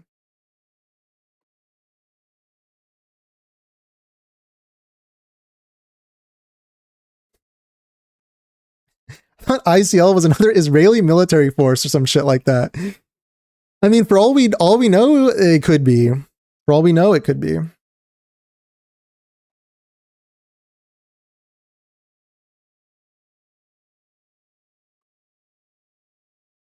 I might actually P5 sub when she comes out. Probably will have to skip Miss Idol for her though. That's pretty cool. I want to see, I mean, when her banner comes up, she'll probably be like more in the spotlight in the story. So I do want to see, like more about her because she's also very well, like she's very integrated into the knows people from the past and maybe Artistry will come back. I'm excited for her.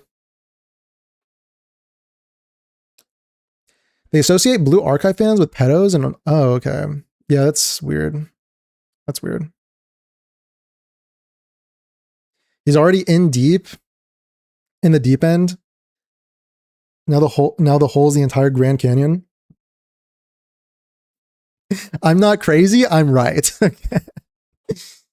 Pretty much. You like Sa? She didn't you didn't like the idea at first. You had hoped that she would be the proxy of one of the revived Farinmuts killed during the Great Hunt. Even if that was a stretch. Oh, like rather than a Sui proxy, rather than another fragment of the Sui proxy, she would be like a totally different one. Bro, who knows? Maybe they'll do like some lore stuff. Maybe she is. Although I think she is pretty ingrained as the 13th Sui proxy. So because M3 did have that line about, you know, who does she take after? They're all the same, something like that.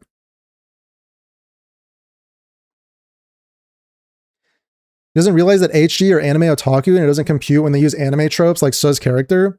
Yeah, I mean, guys, like it's like we're playing anime games. We're immersed in like anime communities and culture and stuff, and we just like fucking hate it. We hate like what everything about it. We just hate everything about it. Okay. I mean, read Lord of Mysteries. Read something like Lord of Mysteries. Lord of Mysteries has like zero, dude, even Lord of Mysteries, which has like zero romance, and like the main character doesn't have like a romance with anybody. And the author like consciously made an effort to not like ship them with any, like even then when the main character is interacting with like, there's like that, you know, women are like kind of falling for him. And even like the main heroines are kind of into him. Like, dude, even in a story like Lord of Mysteries, and you know what? It's peak. It's fucking peak. It's good. It's real good. Hate towards Rossi is also weird because in Arknights we also have children as operators. Suzerain is probably the closest. Dude, I feel like the Rossi thing's also like kind of a self-report because I've never once felt uncomfortable by Rossi or anything Rossi does. Like I feel like it's just such a self-report to just constantly be like, you know, like, okay, you can have stories like Avatars. Like if you like Avatar, are you a pedophile? Watch Avatar: Last Airbender. If any story has like children, or did like children just don't exist. They can't exist as characters. They don't exist as human beings. You know, if we ever put them in a story, it's because it's appealing to pedophiles. Like, is that, you know, like,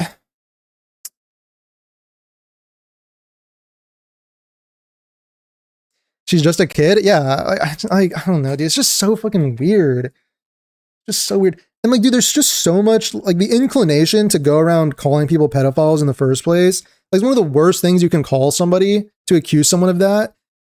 And the people that just go around calling people that, calling entire groups of people that, like calling like the Enfield player base that, like making accusations of other people with like zero evidence, just calling people pedophiles. Like, these are some of the worst possible. These are some of the worst people you can imagine. Because that's like, it takes like a special sort of like something's wrong with your brain to like have that and think that's like an okay even thing to do. You see it all the time. Like it's the same thing with the like I was talking about the threatening people with lawsuits. it's but it's also on just another level too, because like just going around calling people that with no evidence, like the like the Genocide thing or something, right? Like it's just one of the worst possible things you can do. It's just so, I don't know, dude. It's just so weird.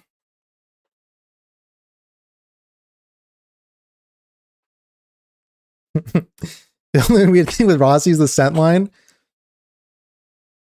Well, guys, she is a wolf, so like, it's a different culture. It's a cultural thing. She is a wolf, Only HG went with their original vision and did not action combat and anime style and gacha and made it a book instead. Yeah. Yeah. Tova was promised Enfield 3,000 years ago. That's why he's IDF's strongest warrior. Okay, that's... Gotta be real, I think that's unfair to Blue Archive fans. Very strongly dislike Si. Within 30 seconds of meeting her, no one cares. No one cares what your opinion is. Sorry, buddy. No one cares. Exactly who she's for. Yeah, tsundere, bratty, teenager, but not actually a teenager, that sort of thing.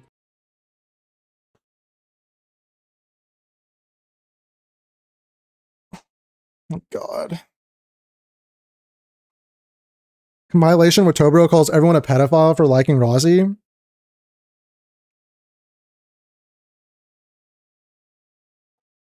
Only sexualized as far as Rossi's concerned. She wears a dress and I'm already stretching the ball. Yeah, it's not even, yeah.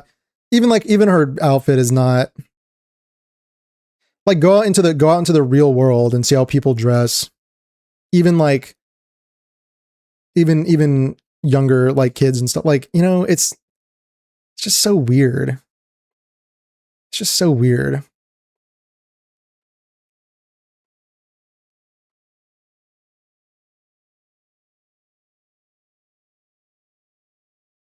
Like it truly is giving, I don't know, dude. I don't want to get too much into it, but like, whatever. I won't go into that. But it truly is it's just weird, dude. It's just super weird.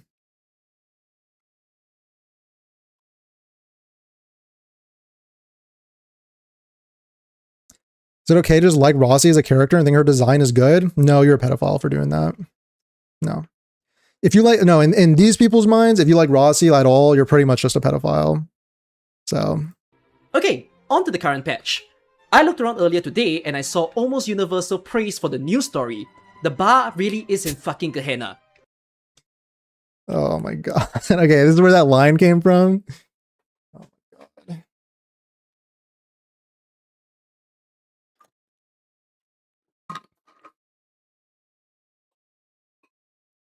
This is where that line came from.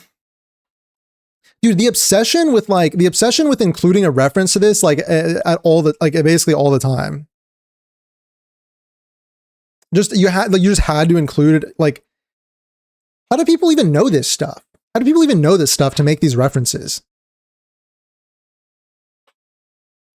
And yeah, dude, how pissed off they are that they looked at that people were actually enjoying the story, that people were having fun.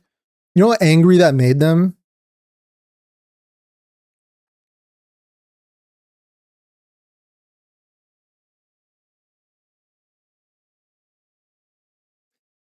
I feel like Tobro does have many points I agree with and been taking too much screen time from other characters, but most of the time it feels like he hates Enfield for not being exactly as he expects it. Bro, you have to go back into the VOD to see when I ranted about this, but this is what I meant when I said, you can't appease these people. Like, I'm not going to engage with someone like this. I'm not going to do that whole thing. Oh, but like there is some good criticism. They do bring up some good point. Bro, again, 0 inches. I'm not ceding a single inch with this whole bitch made appeasement. Like, why would I appease them with some of your criticism is good? Bro, no, all of your criticism is ass. Everything you say is just ass. I'm not appeasing you. I'm not ceding a single inch of ground to these people. If I want to talk to some people, if I want to discuss the story and discuss, the amount of end time or amount of screen time the Endman gets or whatever, I'm going to have those discussions in good communities surrounded by, actually rational people who just want to discuss the thing and have fun discussing the story and talking about it, right? And analyzing certain things and thinking, how it usually would come across as like, how does this character's role, or like, would another character have accomplished this? How does this character's role impact this part? Like, you can talk about those sorts of things, but I'm not gonna give any credit to any of these people's criticisms about anything, not a single thing. Will I give them credit for any of their criticisms for being good about anything? I don't give a fuck, dog. I don't care. You can say that's like biased or whatever. I don't give a fuck. Yeah, fuck zero. Yeah, zero tolerance. Zero tolerance. If you're just a hater, I don't care what you have to say. I don't care if you have good points. You don't have any good points. You're a bitter, miserable little bitch made. I don't care. I don't care.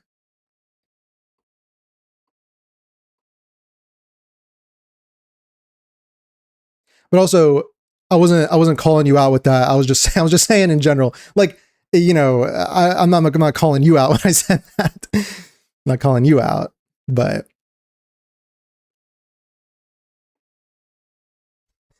I only know Gehenna from the Binding of Isaac. I think that's a sign that you're probably a healthy individual, honestly. I think that's probably a good sign. That's the way to go. Yeah. Yeah. Preach. Yeah, like, I don't know, because sometimes they'll try and gaslight you into thinking that like you're being biased, or you're being closed-minded for not considering what they have to say. But like, I don't there's no law, there's no rule that says that you have to consider like what these people have to say. You consider what people have to say based on the structure of their arguments and how they behave, and whether you determine whether someone's good faith or bad faith based on how they act and behave and their behavior. And then you consider those ideas. And a lot of times, ideas themselves have no value. People have to support their ideas.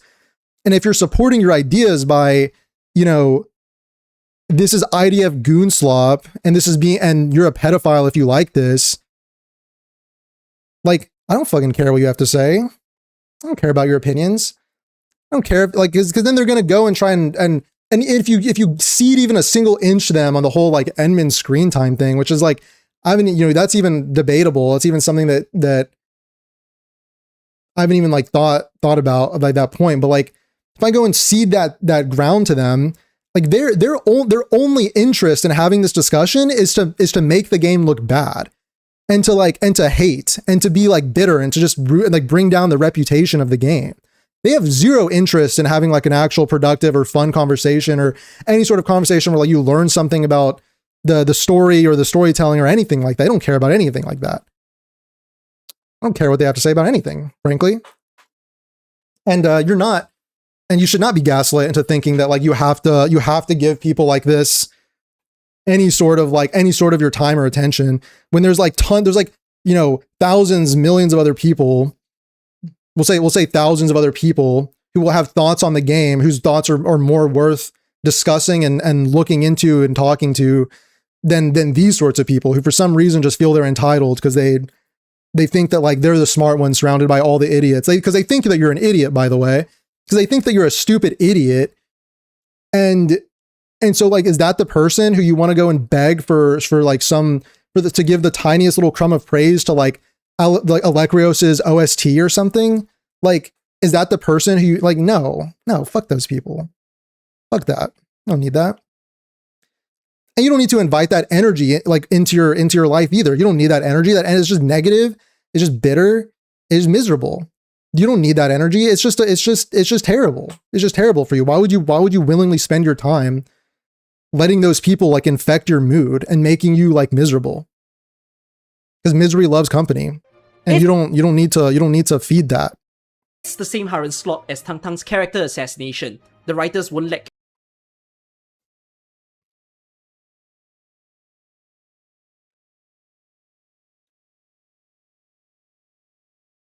If you consider everything every locale out there has to say, you'd run out of mental energy. Yeah, like just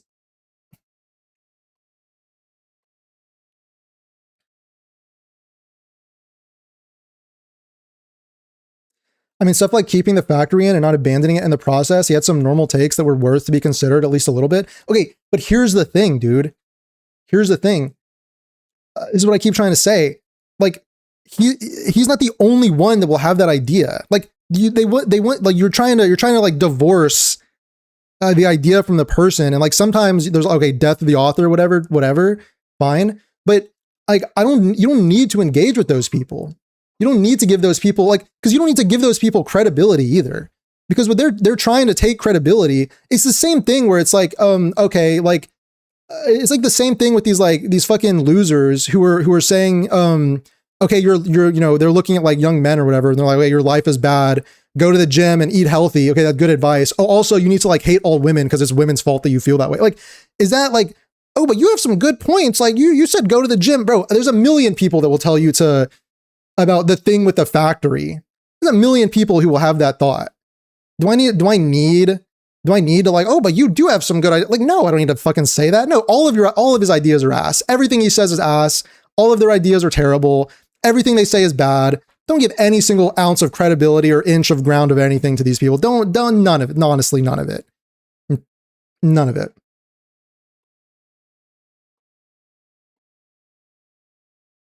We'll say some shit like 2 + 2 = 4. Oh, but they have some good ideas. Some of the stuff they say is true. Oh, 2 + 2 = 4, as if it took a genius to come up with that. As if everybody doesn't believe that or say that or think that. Oh, good. 2 + 2 = 4. Okay, great. Yeah. Nice. It was not making sense when he comments how blueprints mean a walk back on factory. Yeah, the overall Doom posting about it was just nonsense. Yeah. Because don't forget, like, if you also, when you give credibility and you say those ideas are good, they're using it to Doom post the game and be negative. They're not doing it to uplift anything. They're doing it to be miserable and to try and make other people miserable and to ruin the reputation of the game, to try and essentially bully and harass developers into meeting their demands and changing the game and altering their vision to change the game to be how they want it to be. It's completely fucked. It's completely fucked up. That's why you don't see it. That's why you don't cede a single inch of ground to bad faith actors, right? Everyone determines, like, that's media. When it comes down to media literacy, you determine who is bad faith and who you think is good faith. Go look, like, Google it if you want like some bullet points on how to do that. But it's, I'm not going to cede a single inch of ground to somebody who's like so obviously bad faith. Who's like calling the game, who's calling the developers like IDF. Like Israeli IDF, the hypergriff is the IDF. You're gonna cede ground to that guy. You're gonna say that guy has some good points. No. Characters grow without the admin being involved. Like, as far as Harren's slot goes, I think the arcane part was competent, but it's still Harren's slot, and it still incessantly revolves around the admin, simultaneously failing to attract porn artists while also desperately trying to court the consumers, all while having a CN player base who voted for Rossi as their most sexually desired character. Endfield continues to fumble in ways we didn't even think were possible. Dude, what does this even mean? Failing to attract porn artists? What does this even mean? Dude, how fucking like permanently online do you have to be, or terminally online do you have to be to even think of things this way? The game is failing to attract porn artists? What do you mean? Like there's not enough porn being made of the game? How do you even know that? How do you know that? Does he spend all of his time looking up Endfield porn? Like, what is that? What does that mean? What? What does that mean?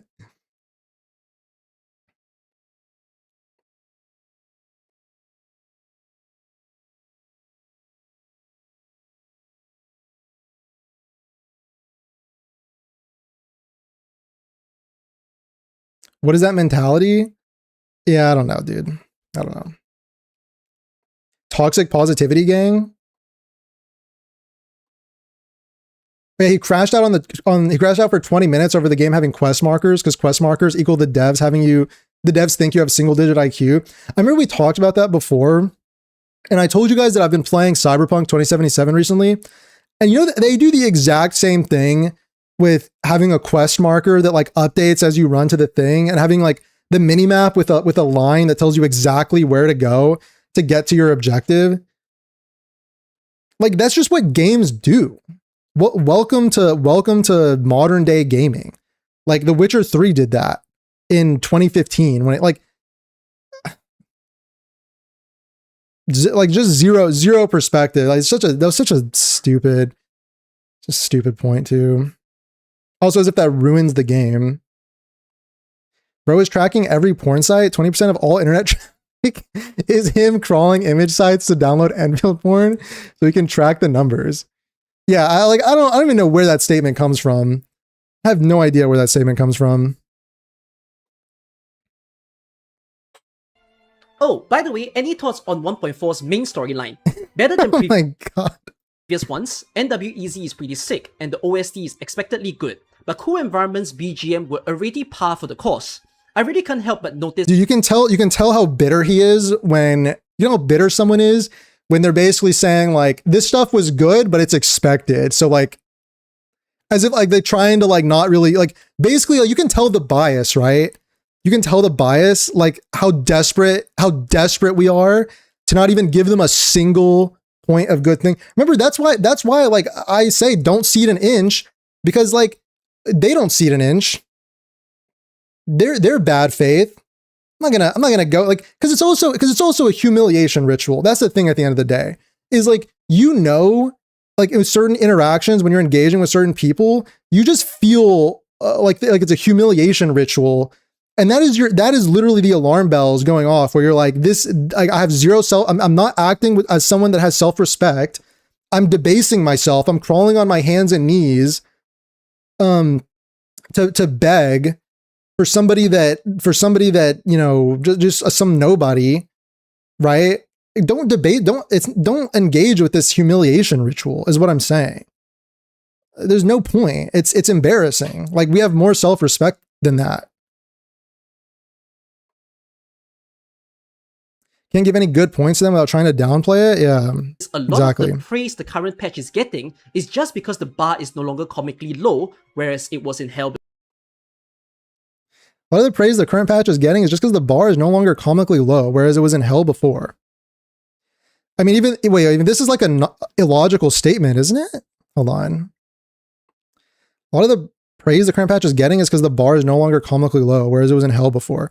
Wait, so wouldn't you say that, like, if the bar is now higher, doesn't that mean that expectations would be higher, so it wouldn't get that praise? Like, when you're saying a statement like this, you're saying like, because the bar is like really low, so that's why something bad gets praised, right? Am I missing something here? It's like, makes zero sense.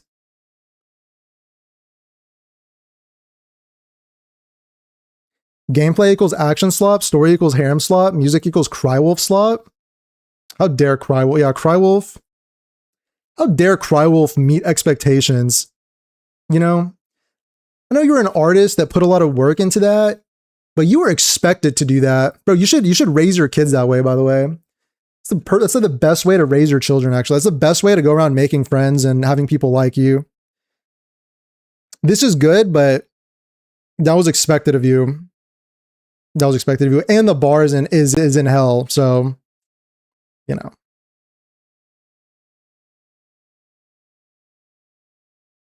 Crywolf slop is crazy work, yeah.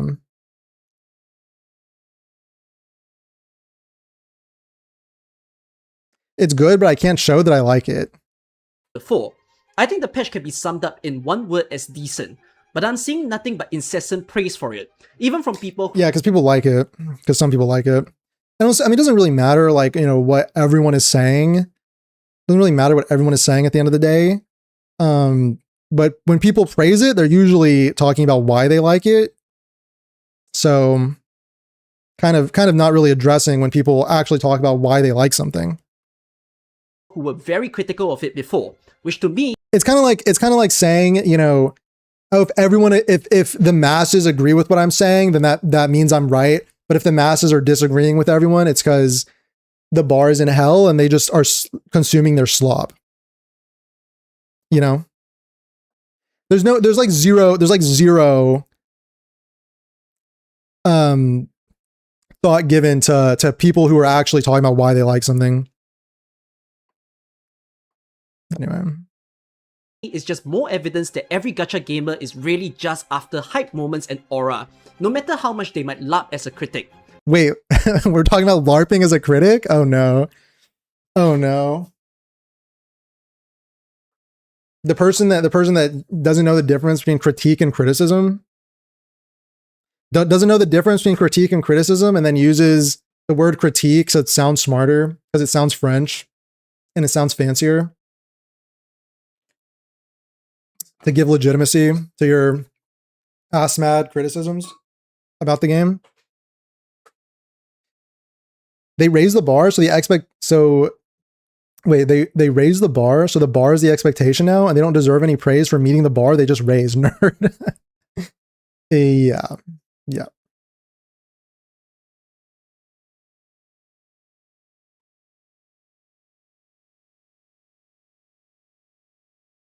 I think their writing decisions towards the end of the new MSQ were really questionable, as were some throughout the story. Actually, not gonna lie, Arcane is the most compelling character they've written up so far, and even then, they still couldn't stop themselves from reducing her character growth to Endmin-centered harem slop, even going as far as having her say, "But you're carrying so much more, Endmin. Woman, we literally have amnesia. No, the fuck we are not." Oh my god, dude. It's like such a self-report. We already talked about these points earlier, but it's such a self-report. Just such a self-report.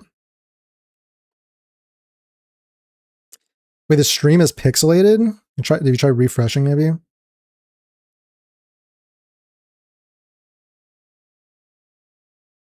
Try refreshing? I don't know. I think wait a sec. I mean, there should be 1080p, 60 FPS. I don't know. Sorry. Fixed? Okay, cool.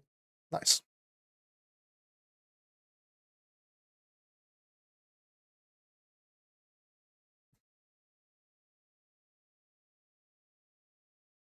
Literally the next line of that is Endman saying they lost their memories. Yeah, I distinctly remember the Endman saying they lost their memories. And also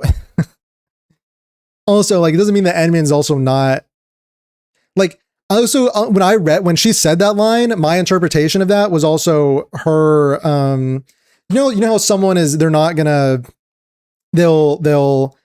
what's it called? They'll devalue their own struggles and then but everyone else is struggling more than me, so I can't feel like I'm struggling. I don't really have any issues, right? I shouldn't be having any problems because other people have it worse than me. Other people are struggling. Like that's how I interpreted that statement from Arcane, because Arcane's been so like in denial of her like mental state for a while. You know what I mean? You know, she's been in denial for a long time throughout the quest. So. I don't know. It's so funny that like the person who thinks they're so much smarter than everybody else, who thinks everyone else is literally like an idiot, like a low IQ, sub 100 IQ idiot, moron, who's just like a harem slop IDF metal enjoyer who is part of that crowd. The person who thinks that of everyone else is just like their review or their interpretation of the story is just so incorrect, incorrect. So incredibly incorrect and mistaken. And it's so easy to poke holes in all of this interpretation. And I do think seeing every story as like reducing Arcane to Endman-centered harem slop is probably a self-report more than anything else. It's probably a you problem more than anything else, because I don't think a lot of people, because again, it's like what he's trying to say is that, it's essentially taking the woman character and making it so she's dependent on the Endman and can't do anything on her own. And if that's your interpretation, that's kind of more of a you problem, because I don't know. I don't think a normal person would watch the quest and even have that thought like enter their mind. Unless you're just thinking about like that's something that's like in your mind that you're thinking about. Just so weird. Just so weird to say that about Arcane. I don't know. Oh, look, yeah. Can the writers not put insecure Chinese incel egos Oh, good. at the Racism too. center? That's awesome. I love this. I love that. We're going racism too. Yep. That's great.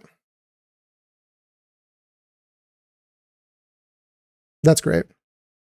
Because you know what the implication is that basically China's full of incels, which is great. Which is awesome. I love that. That's sarcasm, by the way. I do not. I do not.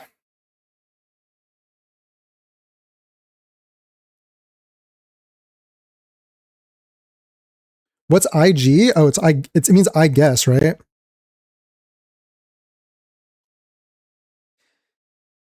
The stream is rough? I don't know, guys, sorry. Like I have it on my phone and it looks fine. Oh no, wait, mine is kind of pixelated too.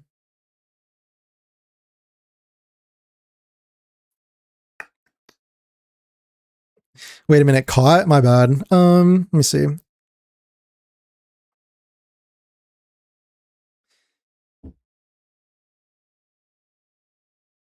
I don't know what I can do to fix that. Sorry. Wait, hold on.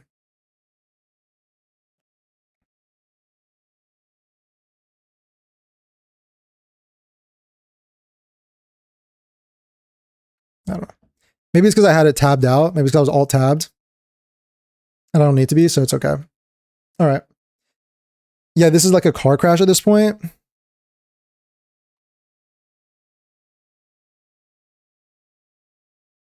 Who even watches the stream? This is second monitor content. The good thing is this is mostly just discussion stuff, so it's not really nothing really important going on the screen.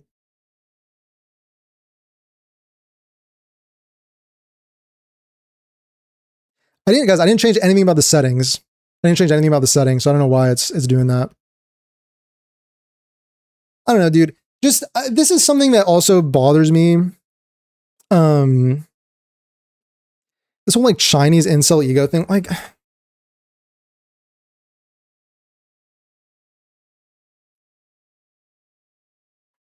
I mean, it's obvious this is just racist, right? I think it's obvious. Do we even need to talk about it?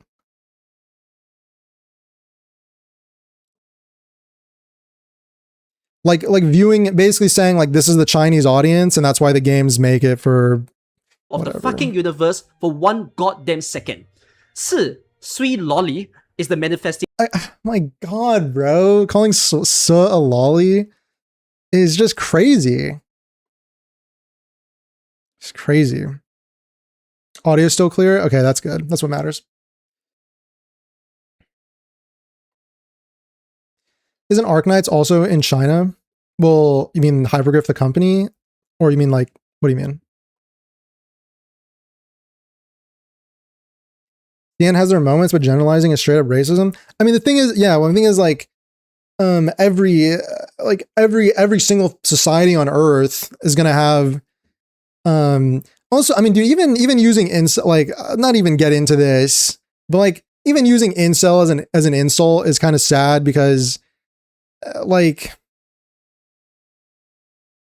I don't know, because there are people that legitimately struggle who don't exhibit. It's like it's the people that exhibit like negative behaviors who are, you know, like, you know, trying to hurt other people or bringing, you know, negativity towards other groups of people who have their own generalizations about people. Like anytime you're generalizing groups of people like this, there are also people who are just having a hard time in life, who are just like doing the best they can to get through, and who aren't engaging in like whatever this is. So like even just this is like whatever. But like this is really just racist kind of view of like the Chinese like audience as well of gacha games, that they're all like incels and yeah, it's just been around for a while. It kind of just sucks. Wonder how does he interact in IRL? I mean, this is kind of thing though, is like it probably doesn't really interact IRL that much. Like this is the kind of thing where like if you just talk, like if you just like talk to an Asian person of any background, like just like talking to somebody and realizing that they're a human being and like connecting with another human being on a human level, like prevents you from saying stuff like this and from talking this way, right? just going and interacting with other human beings like prevents you from like thinking like this and talking like this. So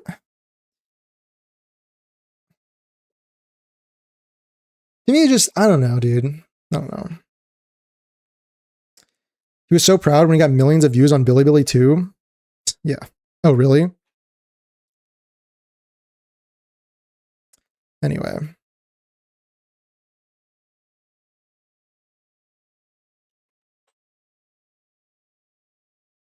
So what thinks short people don't exist? Yeah. Yeah, I don't know. Like, this is truly terminally online behavior is like only, what women can only be like, what, 6 feet tall, and like adult women are only 6 feet tall and have like massive fucking like chests and butts. Like, is that what it is? Like, I don't know where this comes from, but whatever. Moving on. Of asking what if Dusk was from Tel Aviv. Easily the single Bro, we can't get through like a few words without pausing.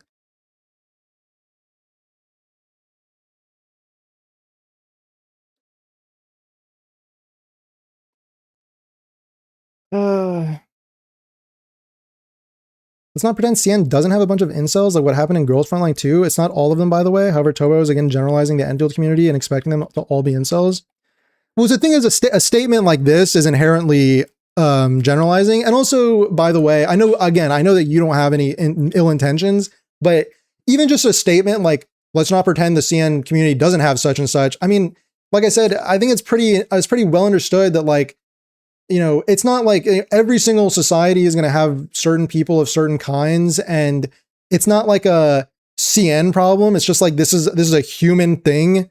Like sometimes humans just behave this way, and like it's not like it's not like we're getting any points by being like, you have to admit that the CN community, like, I don't have to admit, I actually I kind of don't, you know, like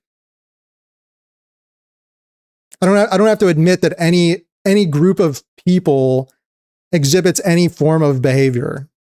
You know what I mean? Kind of like implicitly even engaged. You know what I'm saying?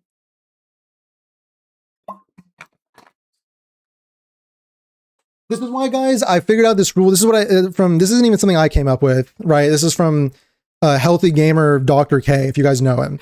But he's like a doctor and stuff, like a mental health doctor and stuff. But this is like one of the easiest rule. Like very, very, very rarely can you have such a simple rule that works so well. But in this case, it's keep it simple, stupid, right? And the rule is just don't generalize groups of people. Just don't generalize. That's literally the entire rule. And that will get you like 90% of the way, like 90% of the way there. Don't generalize groups of people. The thing is, like, we'll sometimes do it accidentally. Again, it's a very human thing to like make associations, and then to like, especially if you have a negative bad experience, to like then go and try and generalize. And because sometimes it's like, you know, it's like maybe a defense mechanism if you like had some bad encounter or whatever, right? But at the end of the day, if you find yourself doing it, just try and stop and say, I'm going to do my best not to generalize groups of people. That's literally it. That's literally it. And well, worst characters so far, that has mixed pretty much everything we've been reading are just mass generalizations of people we don't like and people that disagree with us. So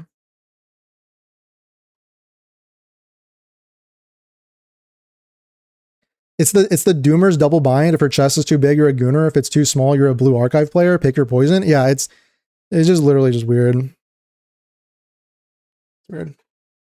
Bitrate issue could be from an OBS setting. I mean, I didn't change anything. I did see that OBS needed to update, and then I ignored it. Maybe I'll just update, and maybe the next stream won't be an issue. Apparently, maybe it's like an internet thing too, because I don't think no one was saying that at the beginning of the stream. Maybe it's because like we're just paused on this. I don't know. me On this YouTube video, crashing I out don't know. over Rossi, which is an incredible achievement.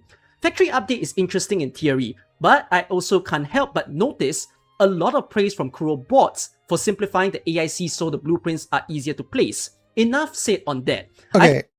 again, this is like a generalization thing where, like, guys, we know over me, like I had that one video where I feel like some of these, individuals were coming after me. And dude, even then I keep saying, like, just don't generalize, even the WUA people, don't generalize, even if, they're associated with, that one guy, they're associated with him and then they are constantly brigading and attacking. But even then it's like this idea that the praise is coming from the Kuro bots, you know, the idiot slop enjoyer Kuro bot, like, what is that? And then even this is like, I can't say anything positive because the only praise for the factory is that they made the blueprints easier. As if there aren't people that are just enjoying the gas update and all the new factory stuff. Did he actually say Dusk from Tel Aviv? What the fuck, brother? How did Dusk get related to Israel? Well, I think I don't know who Dusk is. Is that an Arknights character? He's saying, well, the statement is like, if this character was from Tel Aviv, that would be Suh. And I mean, it's really stupid. It's a really stupid thing to say, but it's still really stupid. What did 1.4 simplify about the factory? I think it said making blueprints easier to place. So basically all the idiots can enjoy their little slop better because they don't have to actually build a factory, is what he's saying.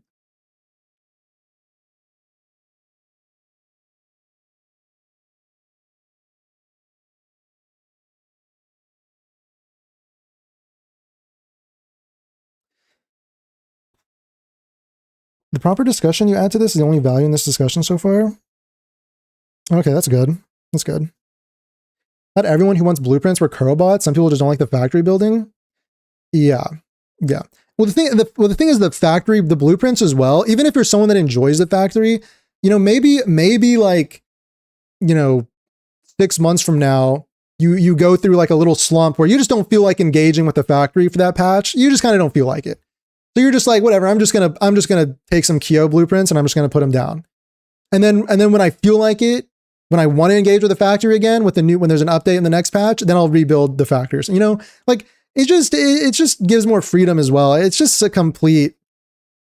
This was the other thing is, you know, because it's not just, you know, this is the other reason why I say don't cede an inch to these people, because it's not just, you know, a criticism about a certain feature of the game. It's that if you enjoy this, you are objectively an idiot. You are objectively stupid, low intelligence, because this is a feature that is there to feed the low intelligent people, right?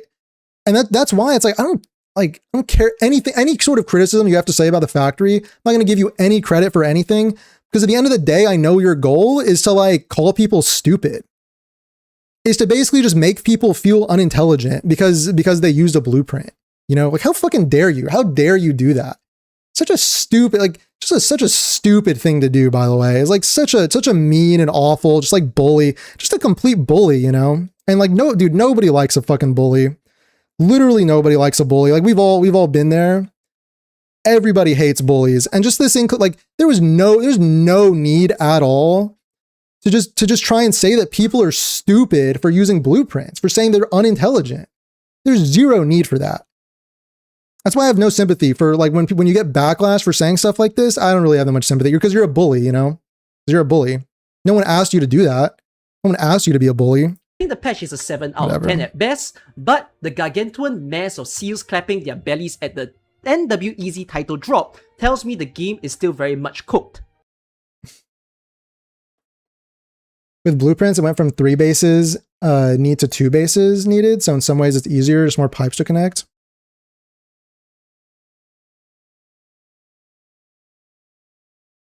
Dusk is one of the original 12C and basically one of the 3 Sui siblings that were involved in Suh's creation. Dusk, Shu, and Nyan. Okay. Okay.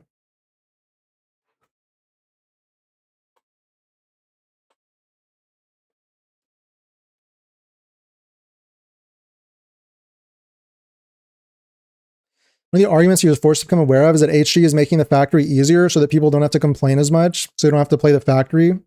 as if them condensing a few steps for some of the recipes and then going to be expanded upon later.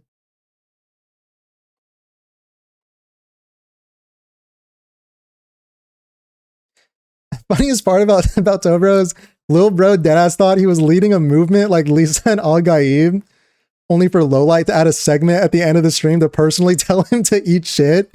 Holy wait, hold on. Greatest chat comment of the stream. Hold on a sec. There was some sauce in there. There was some sauce in that. God, mods? Someone VIP that guy. It is, dude, the irony is actually so funny. The idea that like you kind of thought you were leading a movement, and then the devs just come out and they were like, yeah, we don't. Yeah, no. We're just gonna keep doing our own thing. We're just gonna keep doing our own thing. It's actually, dude, it's actually so much aura from the devs, by the way. Because that's kind of what I mean by self-respect. Is that like when you see self-respect, you respect it. Like people respect people that have self-respect. You know?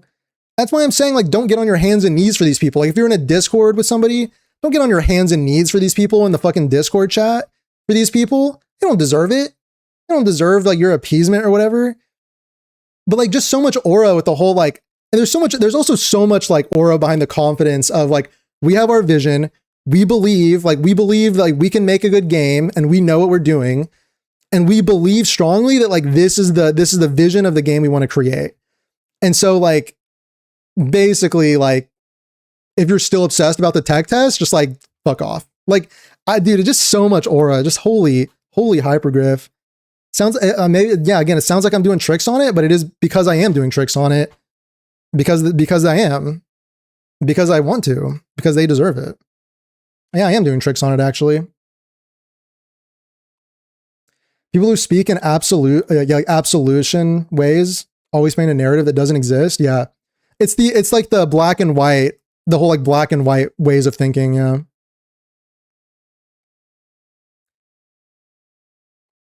He bashed title drop too and I actually like the title drop. Yeah, the title drops are like fucking sick, by the way. the title drops are sick, actually. They are really cool. Love the dichotomy where like that, yeah, no, sorry, that just reminded me of this. But the whole hating the title drop thing really is just that whole meme, like stop having fun. Because there's literally no way there's literally no reason to call people that like the title drop clapping seals. It's just cool. Just cool, bro. Like, sorry. Like it literally just makes them angry that like people are enjoying that. Just makes them mad. Well, this dichotomy where elitists hate improvements that make the factory more accessible while others hate engaging with it at all. Yeah. Makes me want to make a Dune edit with Tobro. Was it made easier? I saw a ton of people confused by gases. It gets easier once you get the hang of it, but still. Yeah, the gases do kind of confuse things because now there's multiple formulas for stuff. That show was so funny. I love the devs. Yeah. On the Dev Insight video, I also felt they were pretty humble too throughout the whole thing. Yeah, I think that is like a cultural thing, is that, well, not even a cultural thing, but developers are usually very, just developers in general are just very usually humble and like, they just are more normal. They're more normal. So, but yeah, it is nice. It is another thing that's like nice to see. It makes you like the devs more. Supa is the better hater. I don't really like anything Supa says either, TBH. TBH, NGL, ICL. Did I use that right? I don't really like anything he says either. I think he's also slopping it up with his Endfield criticism feedback. Kind of similar in the sense where it's, you know, you're not really fighting for anything, you know, but whatever. Who knows? Maybe I just don't know. Maybe I'm not in the know. My opinion.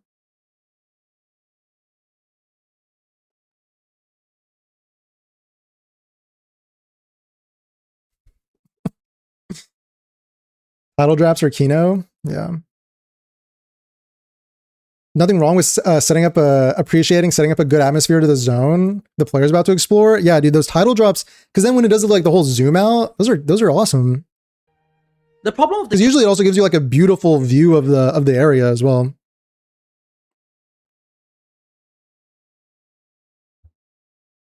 OG Arknights does have aura farming moments between all the dialogue. Are those also clapping seals for liking those?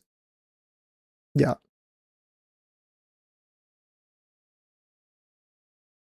Guys, sometimes this is another thing is like this is going to be a reoccurring theme, but another reason you don't engage with haters is because they'll try to make you feel stupid for liking something, right?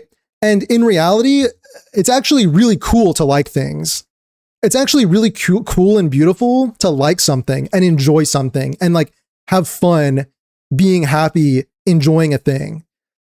And they want you to think that it's not cool. They want you to feel lame and stupid and feel like bad for liking something. That's why you don't engage with haters. That's why you don't give them a single inch on anything they have to say. Because to them, it's just all just ammunition, validation for them to continue pushing that agenda that like you should feel bad and like you should not feel good. Right. And it's just like, again, just dragging you down into their misery. Misery loves company. You know, the whole thing about the crabs in the bucket, they're just fucking crabs.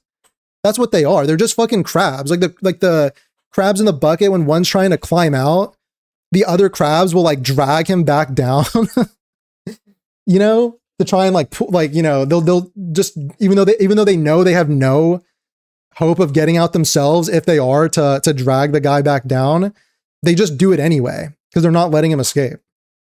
They're just crabs.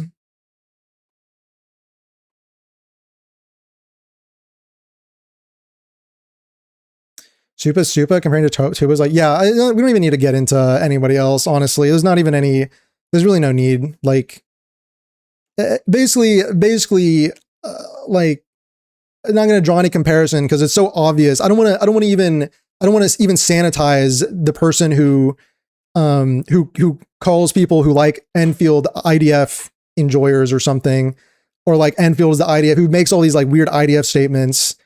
Or like the people waiting on their IDF medals or whatever. I'm not going to even sanitize that by even comparing to like, by even bringing up anybody. Like, it's not even comparable. It's not even comparable at all.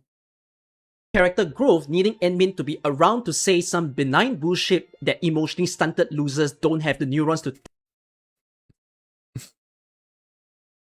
think of, like you gave them hope, is present. Dude, this is another... Dude, this is so funny, actually. So funny, actually. Again, I mean, emotionally stunted losers. But remember, you know, because by the way, I guess we're all emotionally stunted losers because we liked this line, or we liked Arcane's story, we liked her development, and we all really liked that moment where Arcane saw her parents again. You know, when the Endman says they entrusted you with hope. They're joy shaming. Yeah. Well, this is the other thing, by the way, is that to call people like, first of all, the irony to call other people emotionally stunted losers, but also, I think what's going on here, I'm gonna do armchair psychologist for a second, because the idea that, you have a line like you gave them hope, or they entrusted you with hope. And when I was more maybe emotionally stunted and closed off, I think, you might feel like a bit of cringe or embarrassment or something. And I think as I grew up, I kind of started because not even grown up, like you can be young and understand this stuff. I was just kind of emotionally stunted myself. But the idea is like, as you kind of open up more emotionally, you realize that like these lines that you thought were cringe, like, embrace the cringe, you have to embrace the cringe because it's really beautiful. It's really beautiful stuff. And I think people that are obsessed with cringe, or like, you're emotionally stunted for thinking that like this is beautiful and there's meaning to this. These are the people that like, they just don't get it, dude. They don't get like they're kind of the ones that are emotionally closing themselves off. Because dude, like to really enjoy life, to appreciate the beauty in life, you have to embrace the cringe. And being able to embrace cringe is like, a sign of maturity. It's not cringe to like believe in messages like this, like the whole message of hope. It's not cringe to find beauty in like the messages in the story, right? It's like emotionally closed off people who want you to think like it's cringe. There's just an obsession with cringe. So obsessed with this idea of like cringe, and it's just so bad. It's just so bad. It's sad. It is sad, by the way. Why is he talking about himself like this? Just harshly insulting people for liking anything in this game. It's just unnecessarily mean. Yeah, it is. It's just, again, this is just bullying. It's just unnecessarily mean. It's bullying, you know? Because again, I think it's probably the behavior of an emotionally stunted person to make generalizations of people, right? To make generalizations about people that, you know, oh, you thought this was good. You're emotionally stunted. You're a loser. You thought you liked this. You found meaning in this. You're a loser who's emotionally stunted. Like that is something that someone who is emotionally stunted says. It's just like, it's so obvious. It's right there. You know, it's right there. I'm a hope maxer. I guess I'm emotionally stunted. Yeah. Dude, that's the thing. Like depressed people, not necessarily depressed, but just like these miserable people, these crabs, right? The crabs, they want other people to also be miserable. They want to drag people into misery with them. So they want people to think that, you know, like finding joy, like the joy and whimsy is cringe and it's bad. They want you to feel embarrassed, right? They want you, like, you know, they want you to feel like if you're at a party and everyone's dancing, they want you to be the guy who's sitting in the corner, too embarrassed to maybe look a little cringe and like dance with everybody, right? Too scared to go and like live your life. Those are the crabs.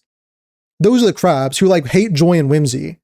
You know, now you need to be the guy who's like, fuck it. If I look ridiculous, I'm just going to go have fun and be with the people and dance or whatever, do whatever, you know, like they're crab. That's what crab behavior. It's crab behavior. They literally want you to be that guy sitting in the corner being scared to live your life. Crabs. Their own insecurity projected onto others. Yeah. Cringe getting vulnerable, but it's also emotionally healthy. Yeah. Guys, sometimes cringe is good. That's the thing. Sometimes cringe is good. Stories about hope is human nature. Yeah, I mean, people have been telling stories about hope since we developed writing systems, since we developed language. Bro wants Game of Thrones realism from an anime game. But you know, the thing is, I've been really kind of interested in Game of Thrones theming and storytelling and stuff. And I mean, as dark as Game of Thrones is sometimes, I think George R. R. Martin does write, like at the end of the day, he does believe in hope. And like, I think the darkness is there to show that, you know, the strength of hope rather than there's no point in having hope, right? Even with the darkness, you have to have hope. I think this is part of it. But yeah, but you know, hope is just so central. I don't know, dude. I thought it was a beautiful moment. I actually thought I actually thought the Endman and Arcane thing was kind of beautiful.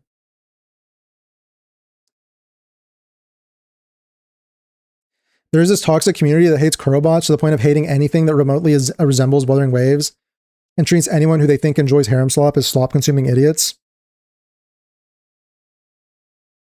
Well, the thing is, right, there's individuals who maybe you know, go out trying to represent Wuthering Waves, so they like carry the Wuthering Waves banner, and then when they go to other people, then other people maybe associate Wuthering Waves with them. But I keep saying, you know, like, that's on those individuals, or that's on those, you know, few minority of people, but it still does not represent, you know, people that play Wuthering Waves or enjoy Wuthering Waves or whatever. You know what I mean? Even if it does feel like there's a significant amount of people, and again, I think that was cultivated by a specific person, right? But and that's kind of why That's kind of why.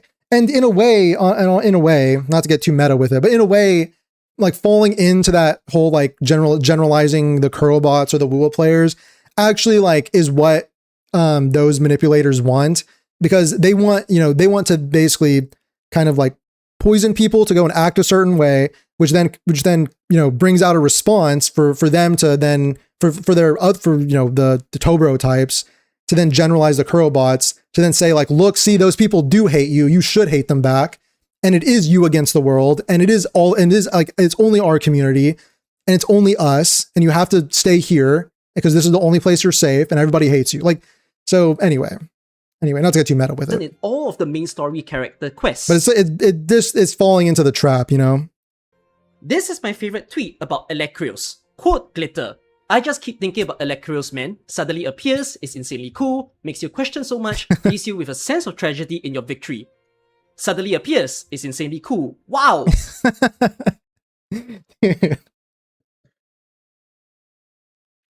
Dude.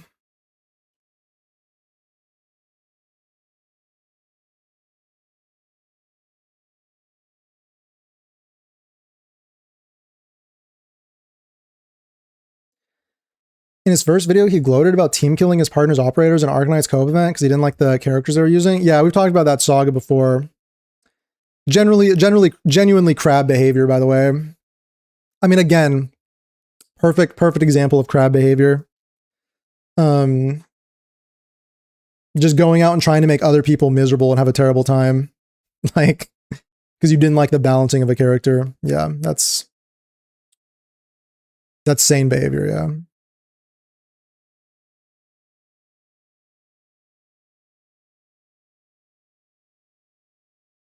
Like Ryuku is a 2-account Woowa player. He's nowhere near those toxic ones. Yeah. Exactly.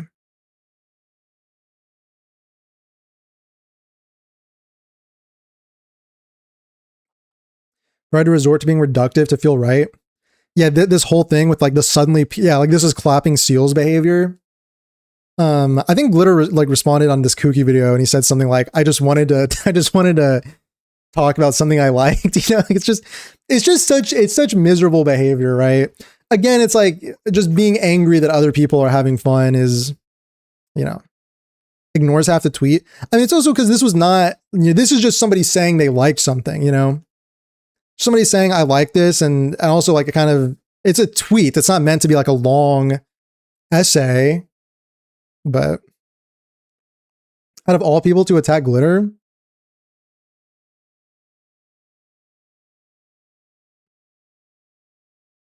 like how Bros ignores part of the tweet that actually shows how good HG's writing is and only points out the parts about Aura.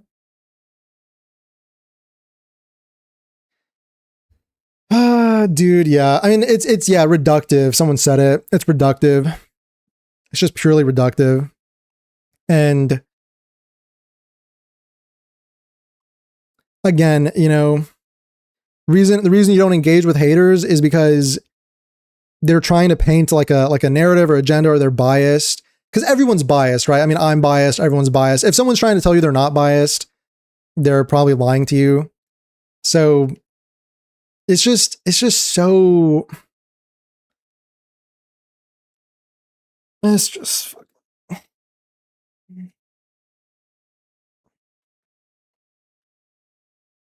Anyone who attacks Glitter is my op.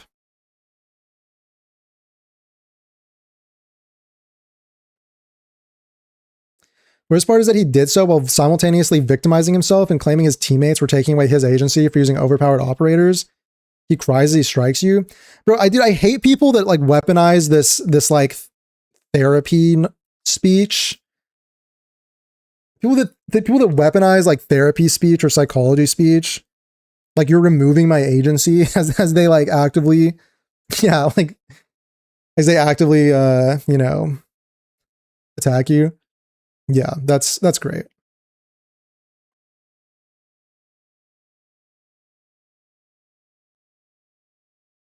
For that Glitter would be in a drama video, guys. This isn't a drama video. I don't know what you're talking about. This isn't drama.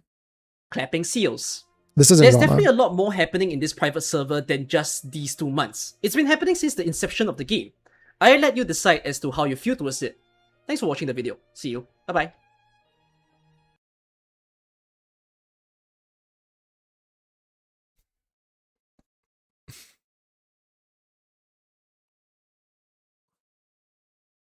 Growing up is also realizing it's okay to like cool moments.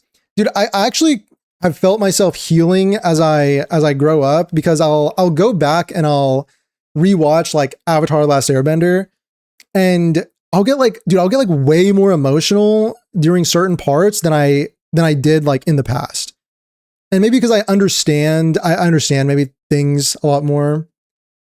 Um, you know, but even just like yeah, basically like so many shows and movies and stuff, I'll go back and rewatch them. I'll find myself getting emotional. Like on the verge of like kind of like crying or tearing up. Like watching like Avatar: Last Airbender, just certain moments just I don't know, they just hit. And I feel like it's part of healing. Shows that you've like you're healing as an individual.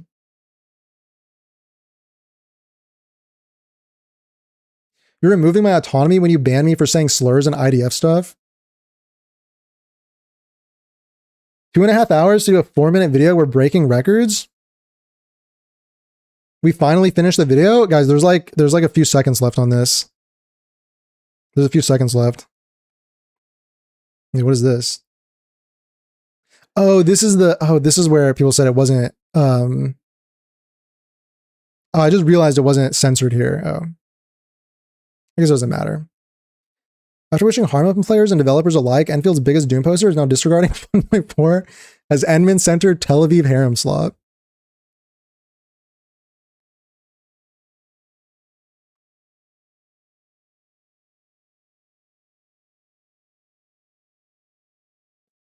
We can squeeze another 2 hours. Yeah, he's literally just Glitter was just a passerby enjoying the day. Toro just approaches him, asking him how he could possibly enjoy the day. Yeah.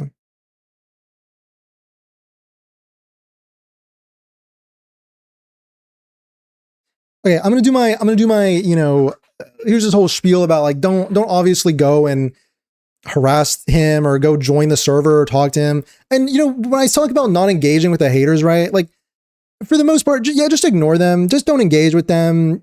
Don't go and be like, don't let them change you so that you're hateful to them. Like don't let them change you, because if they change you, then they win, right? So don't go and engage with them in a negative way. Don't be hateful, and don't go like join servers and talk to people. So like don't do that, right? But we're discussing it amongst ourselves. So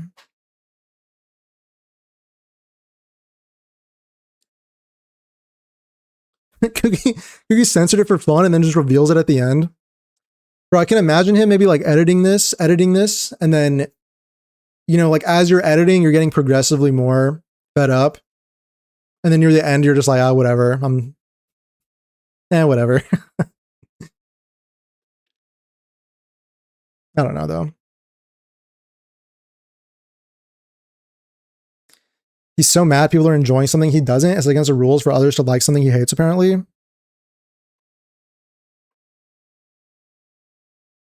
Like I said, dude, once you wrap up your ego and intelligence into something, it's basically game over. It's a complete game over for your mental health. Maybe sometimes that's necessary for real issues, but for Arknights Enfield, for a video game, I mean, nobody asked you to do that. Nobody wanted that. The video you sent in the Discord.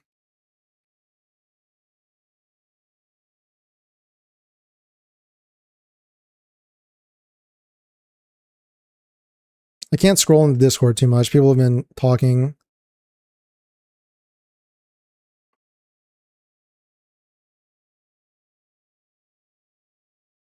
Is there something else, something new?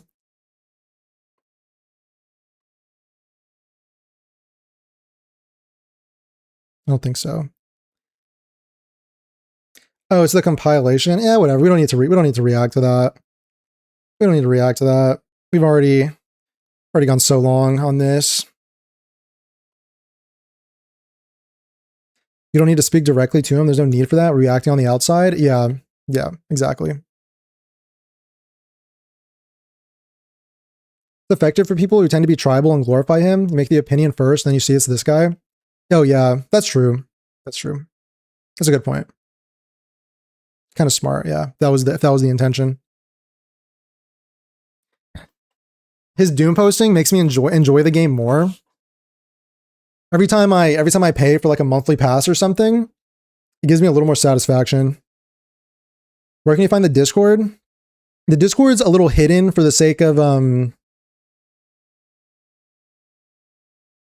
mean, I've talked about that before. It's not necessarily exclusivity. Just go to my YouTube page and then click on my Twitch link. And then on my Twitch page, scroll down and you'll find a button that you can use to join. But I keep it on the Twitch because, you know, like if like imagine when I posted that, when I had that whole, what's it called? Situation with that video that I posted about Enfield on YouTube and it got a lot of like brigading and stuff. Imagine if I had my Discord like on my YouTube, you know what I mean? So it's hidden on Twitch so that like people who are kind of more in the community will kind of find it. So because of moments like this, because I'll just mention it on a live stream. That's the strategy. And it's been working so far. So you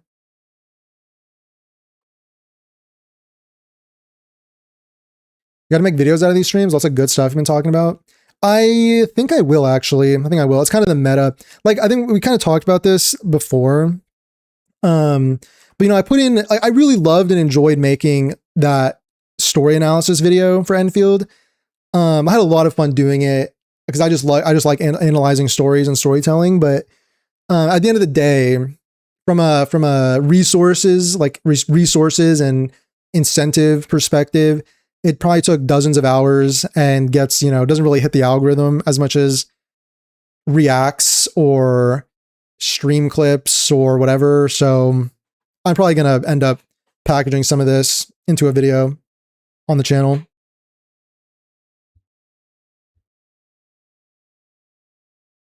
And I'll keep making that other stuff too, for sure. So.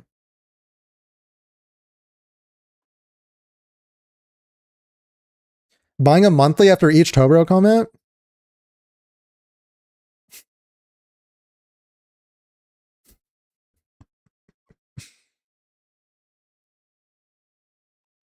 That video is why I clicked on your stream in the first place, saw it in your recommended. That's cool. That's awesome. That's good to know. And that's why I'm not going to stop making that stuff because it's just fun to make and I believe in it, you know? Like I believe in that kind of content as well. So but I think you might as well, because I'm streaming it anyway, I might as well just snip it up and put it on the channel.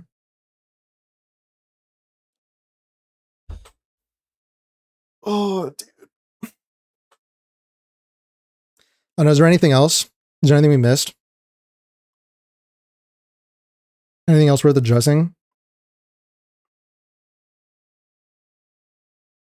I think, you know, the kind of self-destructive behavior is, it is kind of sad. Again, like I don't want anybody to be in like any sort of distress or anxiety or like, I don't want anybody to be like brigaded or to be, you know, have people come at them or speak negatively about them. I guess that's kind of hypocritical because I just like spent 2.5 hours talking about this, but you know, I feel like we're kind of doing this on the outside versus like going to somebody and like kind of harassing them. I don't want anyone to do that, but I think it's a sign. You just gotta kind of stop. I think you really just gotta stop. You know, stop engaging in misery, basically.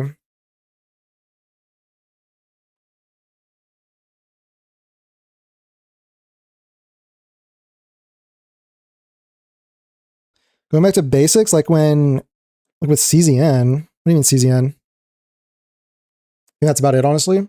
Yeah. 3 hours night rain run. Potential fiving another operator for every Tobro crash out. See, it as a lesson. Remember not to get too invested. Otherwise, you come out looking like this.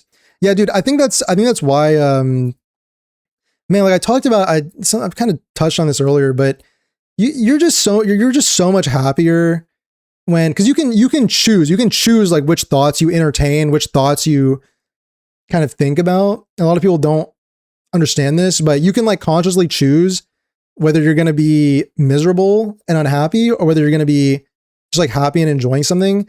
And I noticed myself when I kind of have started trying to do this more, where man, it's just so much. It's still fun like critiquing and criticizing and like maybe picking things apart, but it's just so much fun doing so from the perspective of like having fun and enjoying the product, and also just like really trying to get value from it. And yeah, it's just so much better. Be a hope maxer. Exactly. We are hope maxing.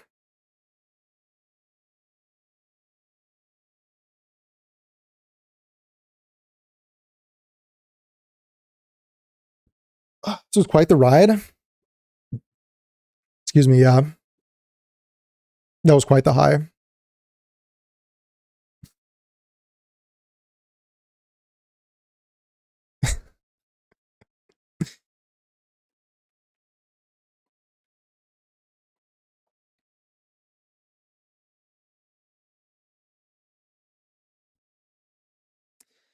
Gotta rub their faces in the shit, or else they'll keep doing that. TBH. I don't. The intention. Maybe I'm again being hypocritical. I mean, the intention is not to rub anyone's face in the shit, but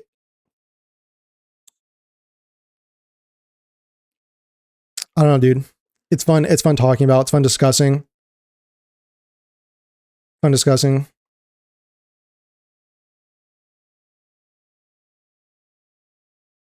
Like, dude, again, like this isn't like, it's also, I think there's, how to put this. I'm a believer that you can always come back, from anything. Like if there's like a sincere apology, or if there's like a sincere sort of change or anything, I think anybody can like come back and change themselves. I don't mean to do it in like a punitive way, like a punishment way. Yeah, I don't think punitive like punishment is necessarily the answer, but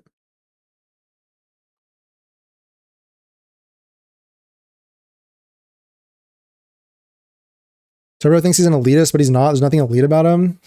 He's just an idiot, Lamau.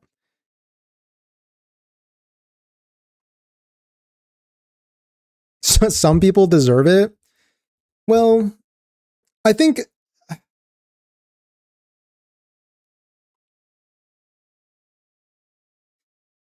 don't know. What do you guys think? What do you guys think?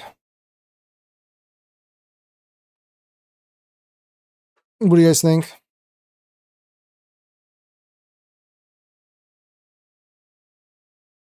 Made his road to come back just very long. I don't know, dude. I'm not even a vindictive person. Like I'm really bad at holding grudges. Like I really cannot hold a grudge to save my life. Like like trusting someone the same way again is one thing, but I mean, if it's about just letting water under the bridge, letting bygones be bygones, like for me, it's super easy. But they make a promise on committing to, like, you mean like changing around 1.2? But look at them now. Dude, I think that 1.4 dev log thing kind of broke him. I think it kind of broke anybody who was in this camp. Basically, hell no forgiveness. 500,000 views slandering our GOAT game. Fuck him.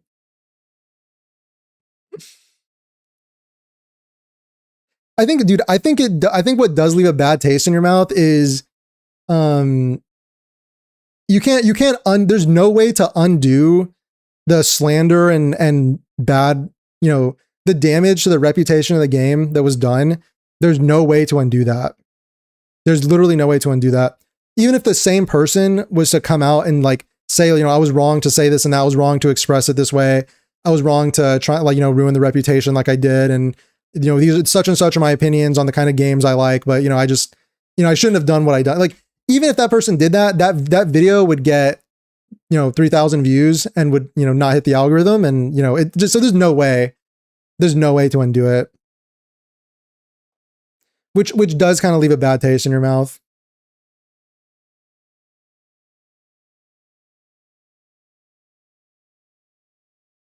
What rubs me a bit wrong is these messages were posted in his private Discord. I think there's a difference in him posting it there, where he thinks it's not public versus posting on his YouTube.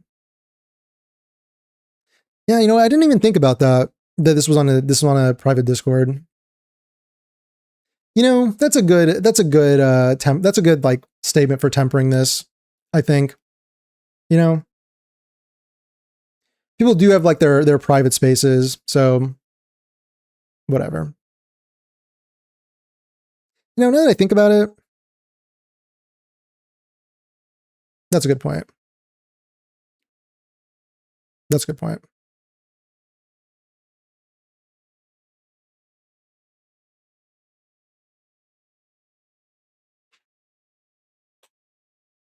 I mean, he has said the same things, like the same sorts of things in public, to be fair. He has said like the exact same things in public, but still. Or like on like a YouTube or something, or like a Twitter.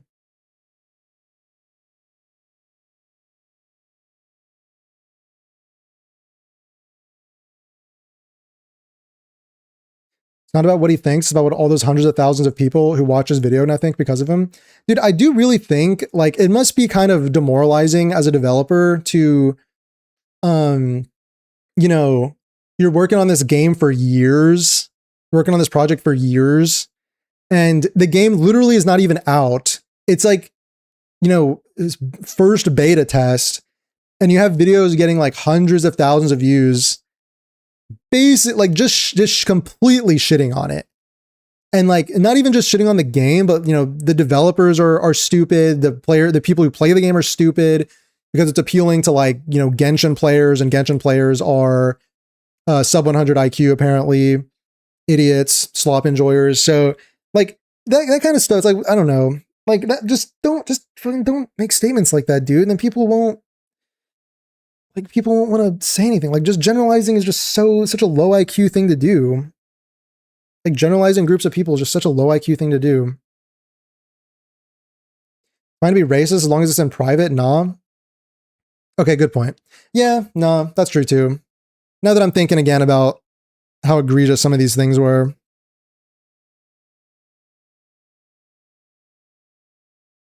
And also, let's be real, Discord is not a private platform. It's not like you're talking in DMs with somebody. So it's like Discord is private. So can we get Walton and make this so it's definitely not that private? Yeah. Publicly said that Endfield fans are dwindling sycophants doing tricks on it in his public comment section on his latest video. Yeah, he's updating the comment. He's updating that pinned comment like a diary or something. So yeah.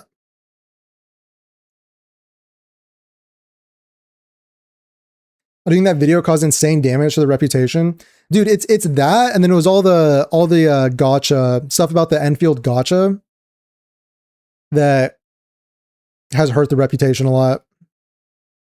And I don't know, I didn't think the reputation was that bad, but apparently a lot of people just kind of saw that, and that's really the only exposure they had, and they just kind of took it at face value, and that just has been there. That just has been the opinion for a long time.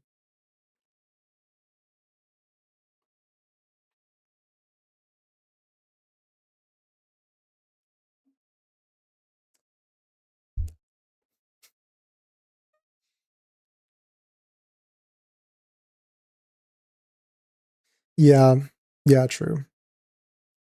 Yeah, true.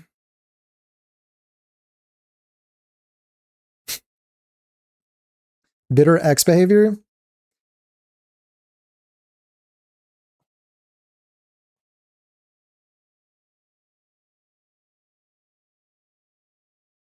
Bunch of other big YouTubers reacted to it too, so it's millions of people's first impression of Enfield. Yeah, for some reason it became like the authority on Enfield, which sucks. I think, dude, I think something about the hype of Enfield also has something to do with it, because there's this whole concept that people like the delta, like the pendulum when it swings. So if the pendulum is like all the way over here hyping up Enfield saying it's going to be amazing, it's more interesting when there's like someone saying it's like fucking awful and like tearing it apart for hours. You know what I mean? It's like more satisfying or something. Remember what the Green Goblin said? What do people love more than a hero? To see a hero fall. God, that was deep. Fall, fail, die trying.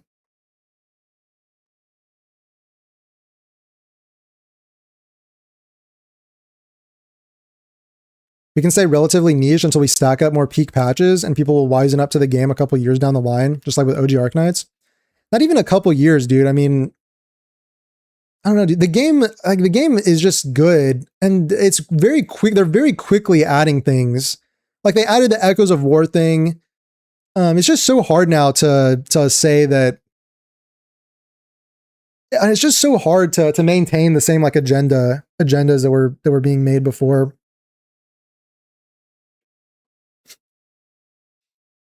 Perlica is going to be added to Fortnite tomorrow.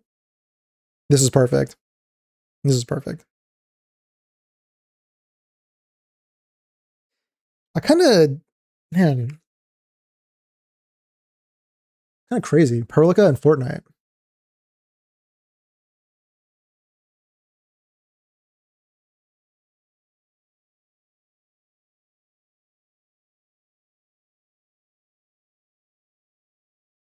Like even Kuki, who was half-heartedly trying to defend the game, was always just giving them the things that they were saying. Like, oh yeah, that could be true, and also this thing and that thing. Yeah, like basically what I was saying about appeasement, which nothing against him, I guess, for doing that, but yeah, no, that's what I mean when I'm not gonna play the appeasement game myself. I'm not gonna do appeasement. I'm not gonna do like but you have some good points. I'm not gonna do that. It's just kind of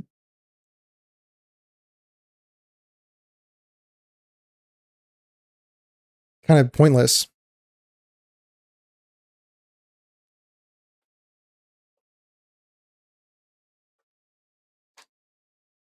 It's also the devs' work to combat the misinfo, and also they could explain the gacha system better to combat, or explain the gacha system better. I don't know. Probably quite hard to even push back because nobody had touched the game. The video was made on speculative beta content. Yeah, so people were just kind of looking at beta impressions. That's true. Good thing is that Enfield is big, small, and like Wuwa and Genshin. Yeah, for now. For now, it's like big, small. I think. I don't know. Yeah, we'll see the next sensor tower revenue. We gotta wait for that sensor tower revenue before we can decide. Apparently the Twitch numbers were up recently, so that's good. The Twitch viewership was up, so that's good.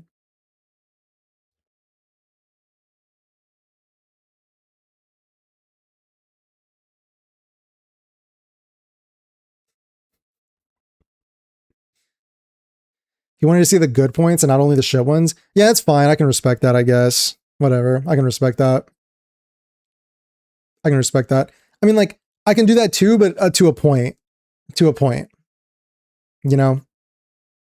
Only to a point.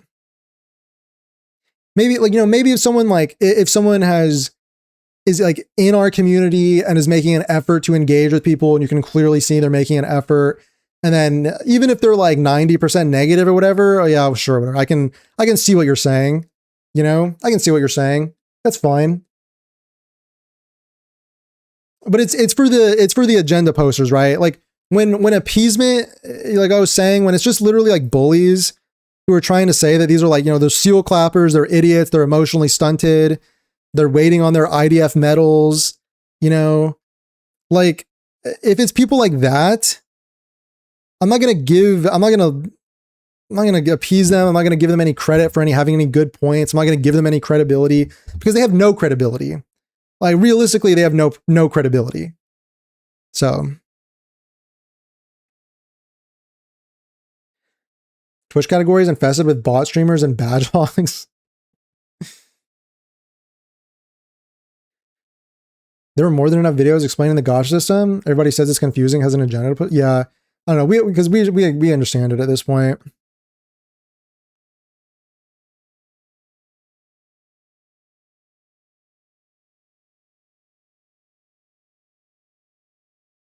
Drop the beta review 2 days before Enfield's launch to maximize exposure and maybe damage. Yeah. Yeah. Maybe.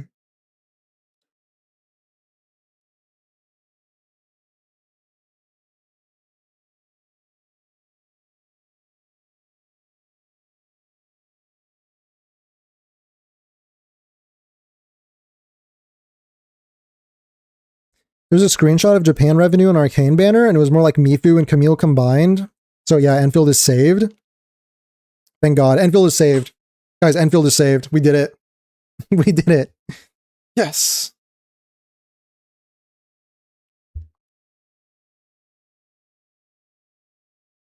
Twitch isn't the best metric? No, yeah, I know. Yeah, I was saying that sarcastically.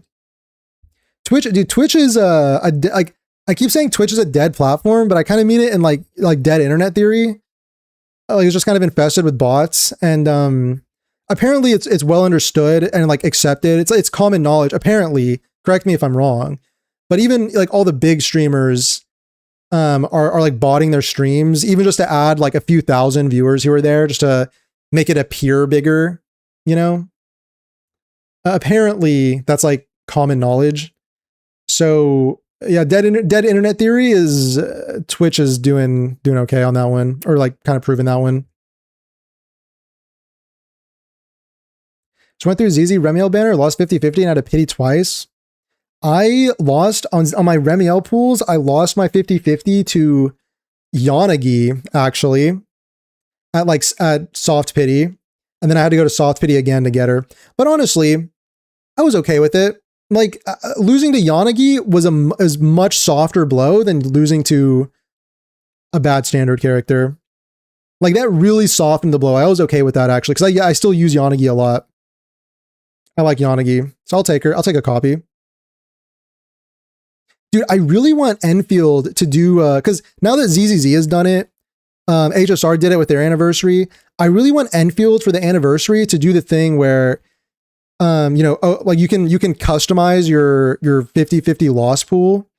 So like you can take out 3 standards and add in like, Lav, Gilberta, and Yvonne, or whoever they want to add in, That would be, I think that would be a pretty, that's kind of what I'm really hoping for anniversaries now. I feel like that is one of the most exciting things I look forward to for anniversaries, is just cleaning up the fucking 50-50 loss pool so that when you lose 50-50s, it doesn't sting as bad.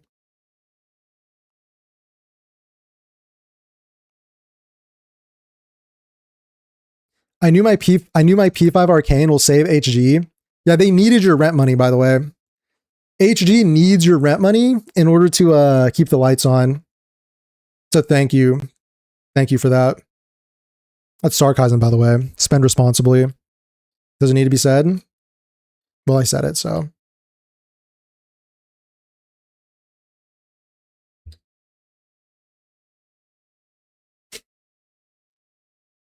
Less than Nekomata? Yeah. Apparently Neko's buff was pretty good. OG Arknights has banners like that, so you're sure it's coming? Like, well, I know in Arknights they add the character, don't they add the characters into the loss pool? So the loss pool has just been like growing over time, which, I guess that's one way to do it. But again, that's usually something you see for the more like 2D games, the more mobile-esque games. And then for these kinds of games, I think if at the very least what we can hope for is what ZZZ and HSR did to customize the loss pool, then I'll take that. I will take that.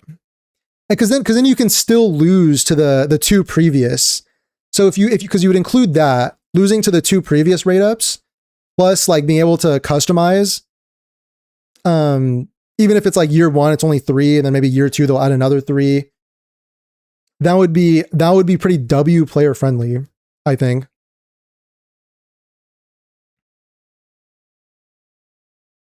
They have choose your own banners. Like, okay. Okay. They eventually get moved to the kernel pool. AKA, yeah, those are like, that's the name for standards. Okay. Oh no, they add them to another standard pool for super old characters to prevent diluting. Oh, that's cool. I didn't know that. That's cool. You want IS and Lycia for first anniversary and Selector for standard banner? Because I feel like standard selectors, I feel like it's just not ambitious enough anymore. Can I say that? Is that greedy of me? I just feel like a standard selector is not it's not ambitious enough, because I really want that 50-50 loss pool customization. And I mean ZZZ anniversary was so good. They had a selector for a character and a signature, and they were limited characters. They were a little maybe on the older side, but some of them are really good. And they're still all like good characters, you know? So that was pretty cool. Happy anniversary is already good. Not worried about anniversary. Yeah. I'm not really worried. I'm excited. Like it's nice to be excited about an anniversary rather than being like, oh my God, it's going to be so bad, you know? Because there's some games where you're looking at anniversaries and you're like, oh, it's just going to be terrible. There's just going to be like a spending event and there's going to be like some paid skins or something. Like, you know, it's nice to be excited for an anniversary.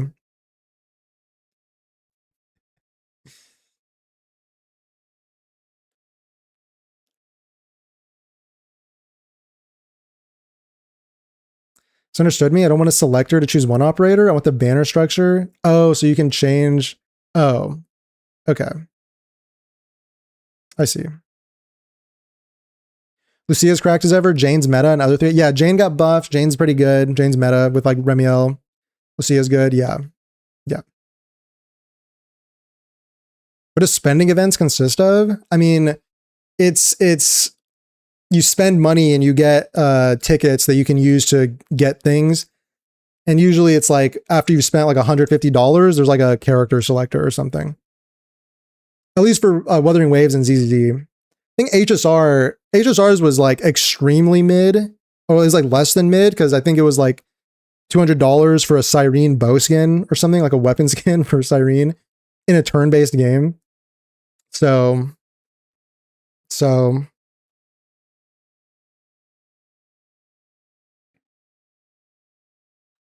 I feel like you should try out Arknights. It's a nice brain scratch and will keep dementia and Alzheimer's at bay. I've tried Arknights and I think the tower defense did not appeal to me as much. So, but I have been reading the story on a story reader. I've been reading the story. So that's what I'm going to do for that. That's what I'm doing for that.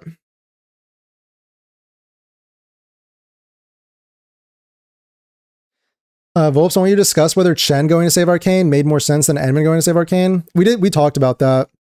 We talked about that. It's going to be in the VOD. That should be in the video that I post about all this. That should be in the video. That was a pretty good section. One thing, guys, that's hard when I'm trying to take stream clips to videos is that I use a lot of filler words when I'm talking. I really need to practice just slowing down and using less filler words. I speak really fast at times. So that's why on my scripted videos, I don't use the filler words, but on stream, I use a lot of filler words. And I feel like you have to listen, like if you're watching it as a video, I feel like you have to listen at 1.5 speed.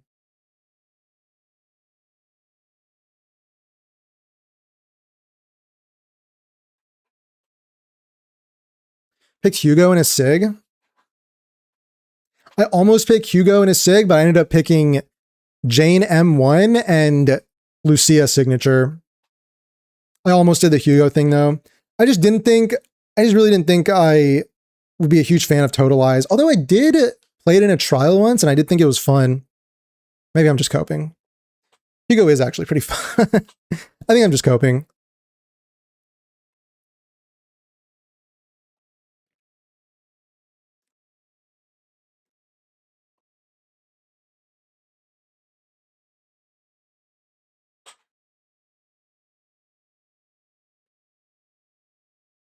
Wouldn't be mad if first anniversary unit turned out to be 6-star Chen or Fluorite.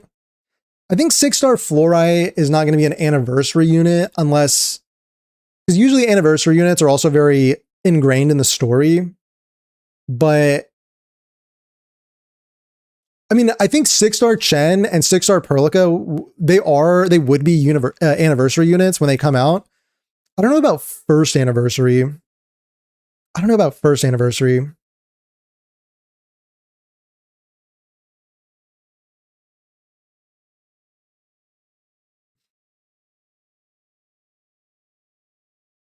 Hugo is bad.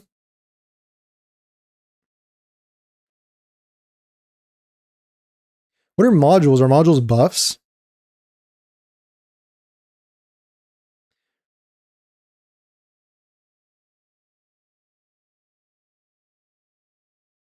There's a switch these clip to video streamers can do to make it concise for video format as well. A switch? Do you mean like an automatic thing? Or do you just mean they edit? They have editors? Like, what do you mean? 6-star Chen has to be 3.x because she needs some demonic character development. I think Chen as a character, I don't know how much she needs character development because she already seems to really like get it. Like Arcane needed character development, you know, Fong Yi needed character development. But Chen just seems to kind of get it. She has really strong like what I mean by that is she has really strong morals and ethics and vision, direction for herself. I think with Chen, the storyline is going to be her missing mother. So maybe, I don't know, maybe something will come out of that. Maybe something will come out of the whole storyline with her mom that will result in character development. First Annie is too soon, yeah. Suck can also be anniversary unit due to being Fairmont proxy. I kind of doubt they're going to do the same thing though, because in Arknights they do like a Fairmont proxy for anniversary every year, right? Because but they have like a there's 12 of them and you're getting a new one every year. There's not going to be like more Fairmont proxies, so and I think she's going to be the next after Lino, just based on how they've introduced them. Oh my gosh, wait. Hold on.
Sorry.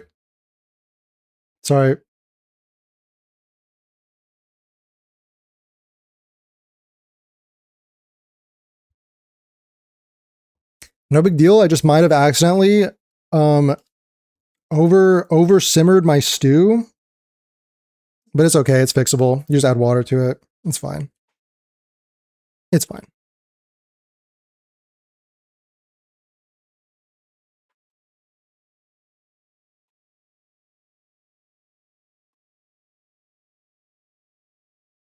Lowlight called finally. Tobro called in response to the react. No, no, it's that no, no.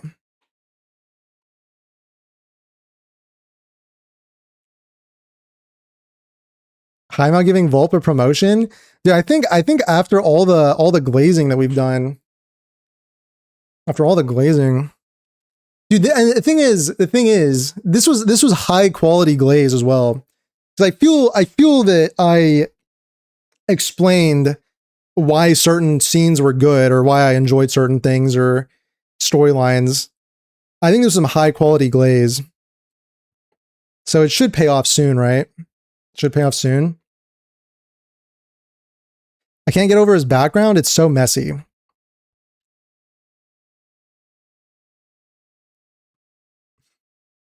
Maybe one day the background will be cleaned up. Maybe one day. I mean, I'd have to move to a different room because, like, again, like none of this stuff is even mine. So I can't really do anything about it.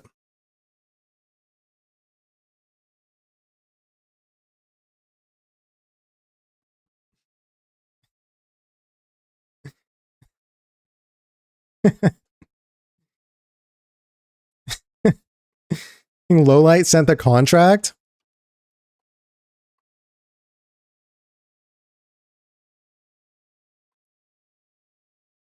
Cleaning stream? Is that the content people want to see? 10K sub goal, clean the room. Okay, if we get to 10,000 subs on YouTube, sure, I'll clean the room. We'll have a cleaning stream. How about that? We'll have a cleaning stream. If I get to 10,000 subs on YouTube.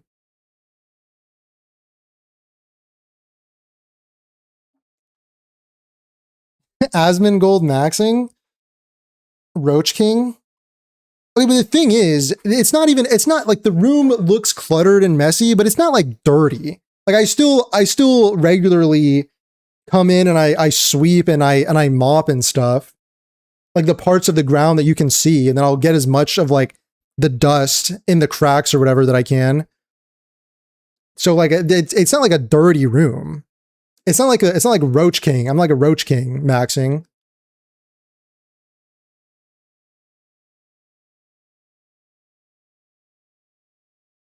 Call the Endman to clean it up since you're the average Enfield NPC, can't do anything on his own.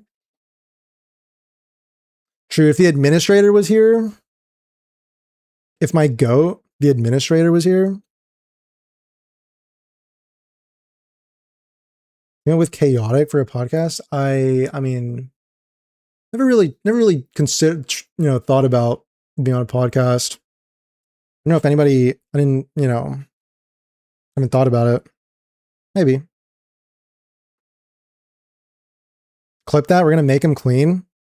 Guys, 10,000 subs is a lot. Could be a long time from now. Be a long time from now.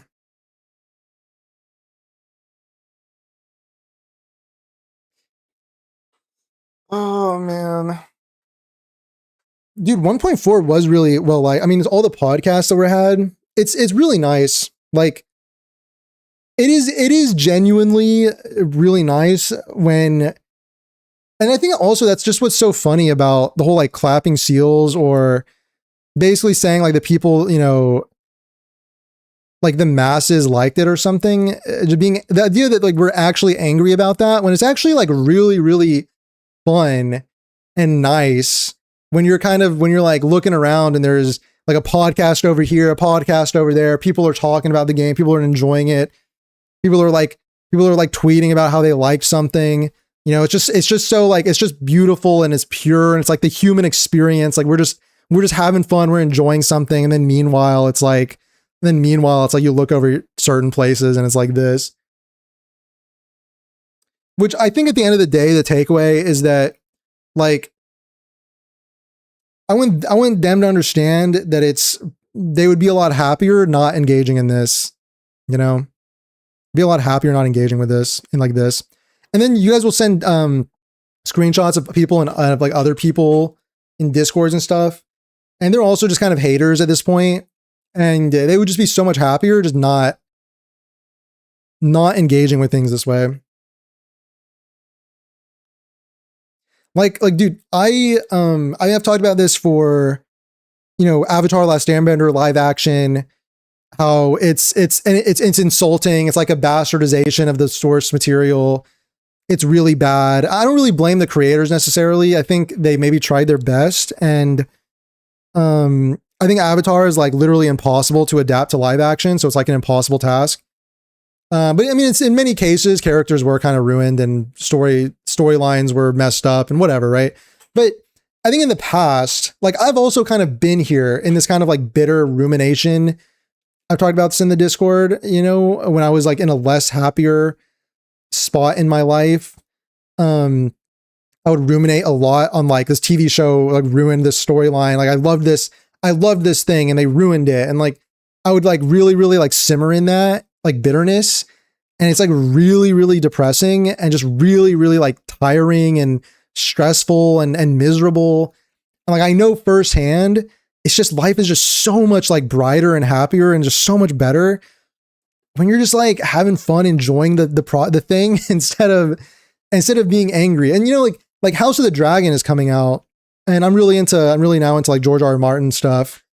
And so like House of the Dragon's coming out, and like they'll do certain things where like with the adaptation where it's like kind of questionable. I feel like they lost this, but I can actually think about it and maybe like criticize it now in a way where it's like I like this and that, I like the meaning behind this. I see what they're kind of doing with this.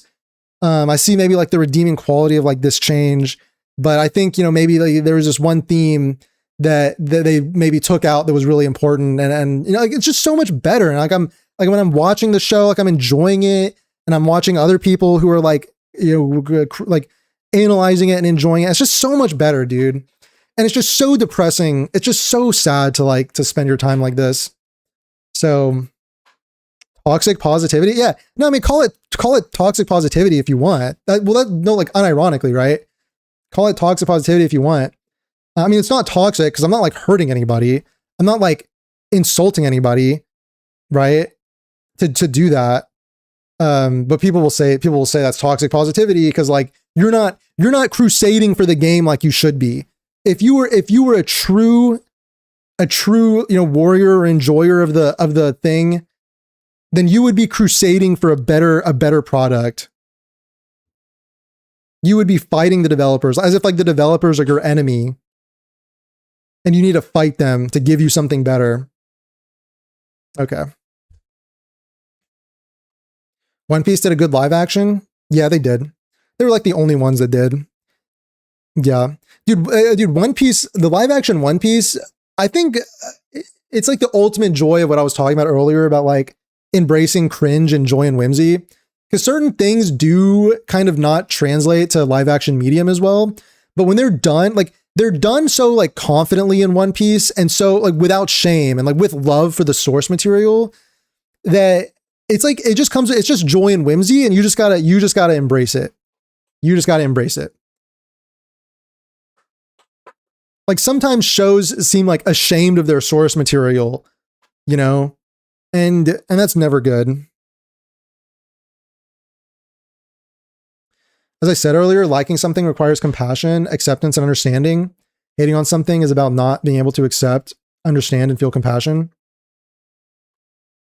Yeah. Yeah.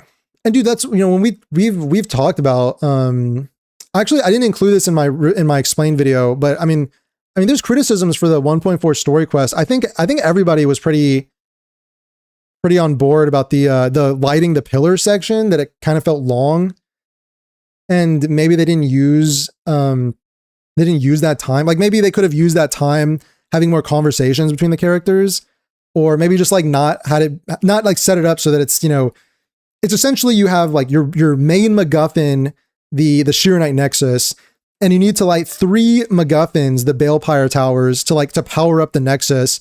But each Balepire Tower also has 3 like temples that you need to light. So there's like, you know, 13 MacGuffins in this scenario. And I feel like people were saying, oh, there's a little like downtime. It kind of like slowed down the pacing or whatever. I mean, there were like notes and stuff you could find that I enjoyed, but there was some good stuff there, and there was some like teamwork stuff, but they could have maybe had more conversations. Like as you're moving from place to place, they could have the characters like talking and having conversations more, because that kind of fills in the gaps as you're moving from like temple to temple to temple to temple to temple, having like the camaraderie and the team building or whatever. So that's like something. But notice how I didn't have to call anybody a pedophile to get that. I didn't have to call the developers the IDF in order to get that message across. You know what I'm saying? I didn't have to do that.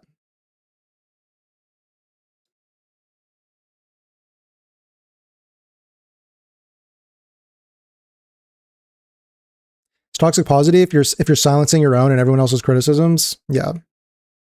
Yeah.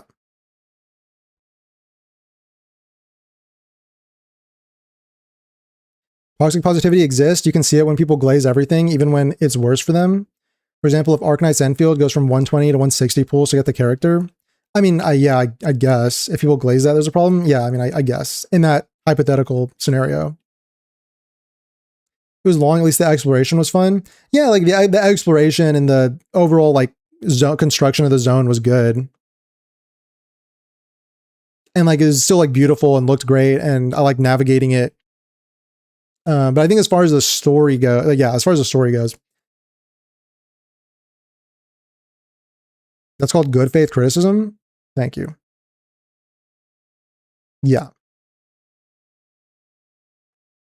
Hating and not liking is not the same thing. Yeah, I think that's another like thesis of this whole, you know, saga, is that, you know, because I think the other thing is that people like the haters will bring people to their side by again creating those like us versus them scenarios where, you know, oh, if you don't like this thing, like this community, the Enfield community will like crucify you for daring to say you don't like something. Like you saw that earlier with people who were in here who were saying like, am I allowed to say I don't like this? Or like, am I allowed to criticize this? And like that feeling, I mean, who knows, maybe the conversation was in creating that feeling with them, but that's never been the goal of our conversation when we talk about these things is never to make someone feel like they can't criticize something.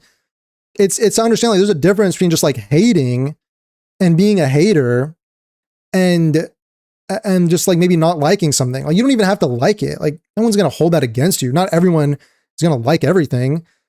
Doesn't mean that you're a low IQ idiot slop enjoyer, you know, IDF medal wanter because you don't like Arknight's Endfield. No one's going to say that, but somebody is saying, you know, there's only one side that's saying that, you know, if you like the game, then you are those things. No one over here is saying that if you don't like the game, then there's anything wrong with you. Not like no one has been saying that. So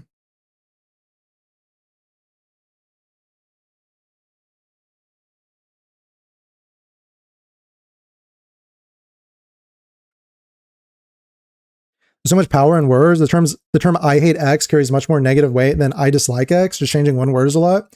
That's true. That's something that I guess we could be more cognizant of. I mean, I think when I'm writing videos, writing scripts, I do take a lot of care with the words I use. But when you're in a stream setting, and you're just like talking freely, and kind of going back and forth with chat for like hours, then yeah, it's harder to like police that. But yeah, like when I'm scripting something, I try and take a lot of care in the words I use. Even stuff like that, like I hate versus I dislike. Yeah.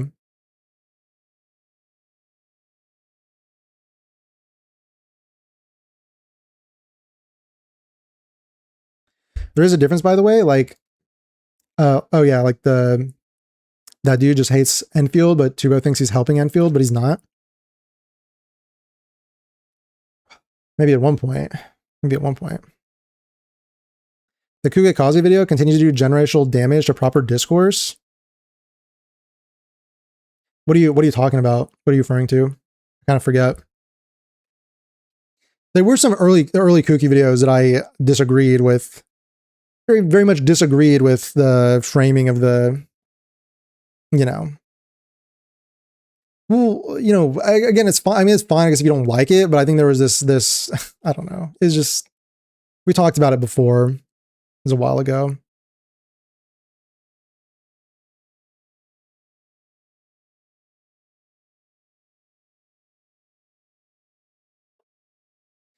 What if I genuinely like it, but people don't like it and I get questioned about my choices?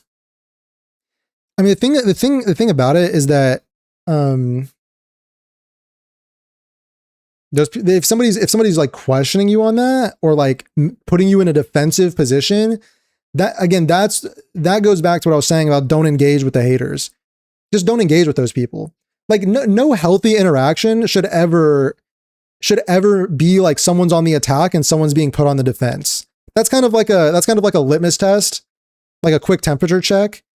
If you're in a conversation and it feels like you're having to get on the defensive, that's like a, you know, or if like someone's on the attack, someone's on the defense, yeah, just don't engage. Just like don't bother. I mean, you can, but like just be aware that that's what it is. Like sometimes you still want to argue with someone, that's fine, but just be aware that's what it is. And don't let them make you feel bad for liking Enfield, you know. Don't let them think you're an IDF member for liking Enfield.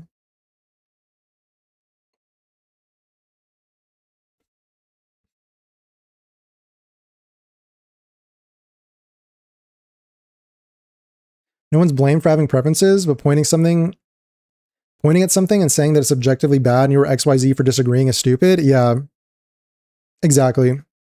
That's something else I talked about in the video that blew up. The video that I had that blew up, I don't even think most people got to the section where I talked about I think I might even have to remake those sections, because I really was spitting with the whole, like, people don't know the difference between criticism and critique, and people, you know,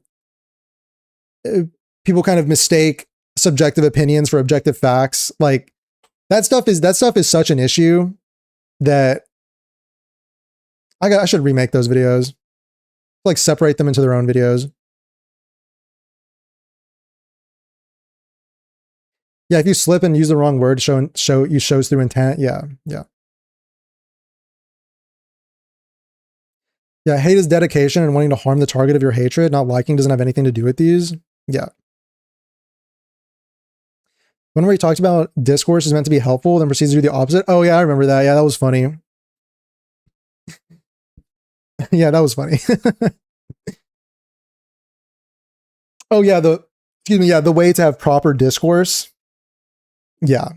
No, that was funny.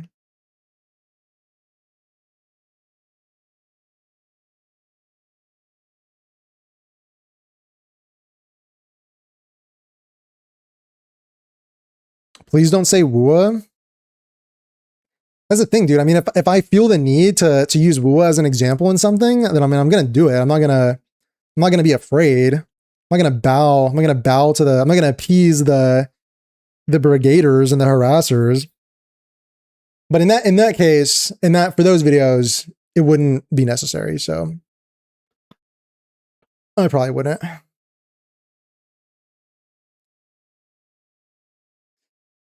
Yeah, no, I remember that. I remember that.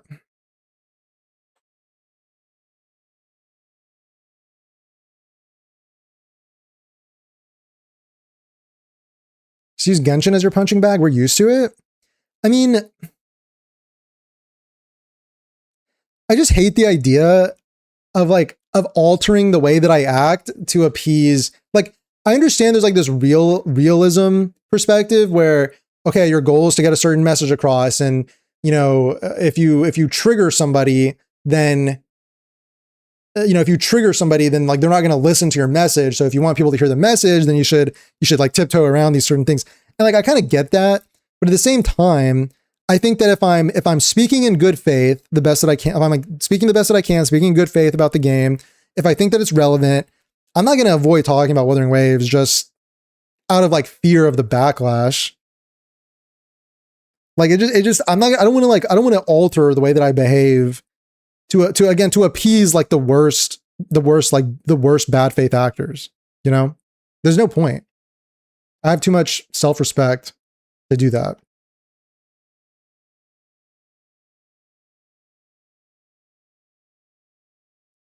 Burn him? All they do is make a clown of themselves? Yeah. Yeah. No, I know.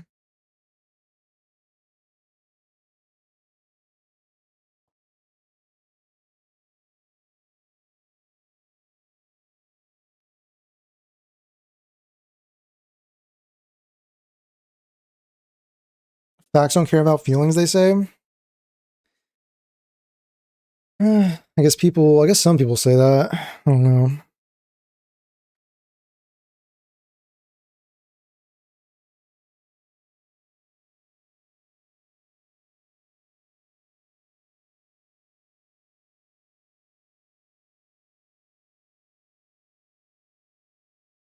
Well, all right.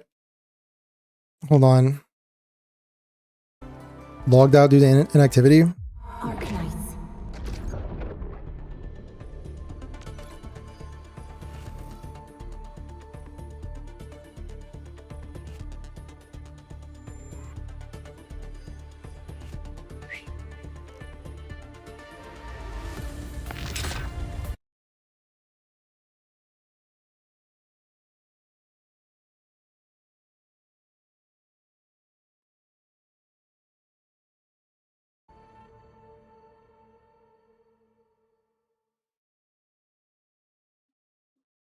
Oh, out of curiosity. Oh yeah, the essay on the VOD. I did not finish reading it. I'm gonna be honest with you. I did not finish reading it yet, but I was going to go back to finish it. So I didn't. That's why I didn't heart it yet.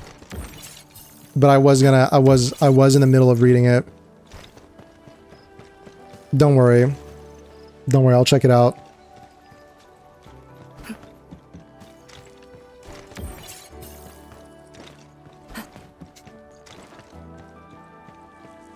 Humans always say different things and act different ways. I mean, dude, it is true though that humans tend to act very in a very like a lot of contradictions, act with a lot of contradictions. I don't think that's necessarily a bad thing. Actually, I don't know if that's a hot take. Because I think some people are obsessed. For some reason, hypocrisy became like a cardinal sin, and so people are obsessed with like catching people and like oh, but you're a hypocrite. So that what's it called? Like takes away your credibility is like in every single thing you do as a human being because you're a hypocrite because you like said something and then did something different. But like, I think just in general, humans a lot of the times act in contradictory ways.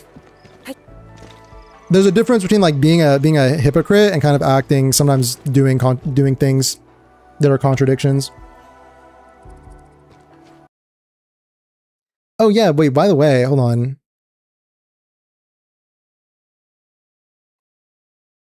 Since you mentioned the comments, is it worth looking at the comments on this video? Hold on.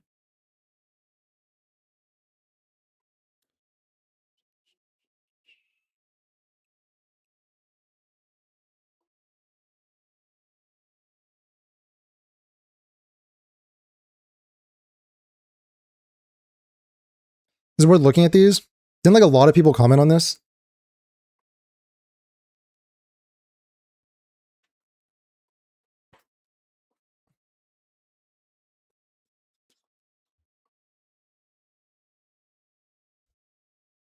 Imagine you're walking down the street, you look up and say, wow, what a pretty sunset. Then another person hears that and stops and says, bro, are you serious? Are you a child? You don't even know what the sun represents or means? You just see pretty colors and drool like an ape?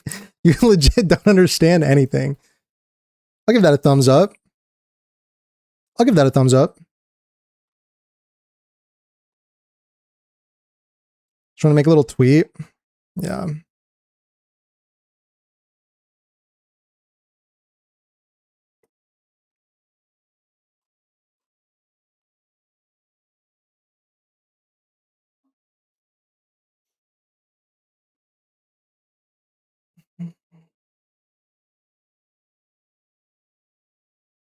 Moment of lapse here and there is all right, but when you preach one thing and doing the opposite, I think not to get like deep or whatever, not to get like too academic. I think the point of hypocrisy is, how do I put this?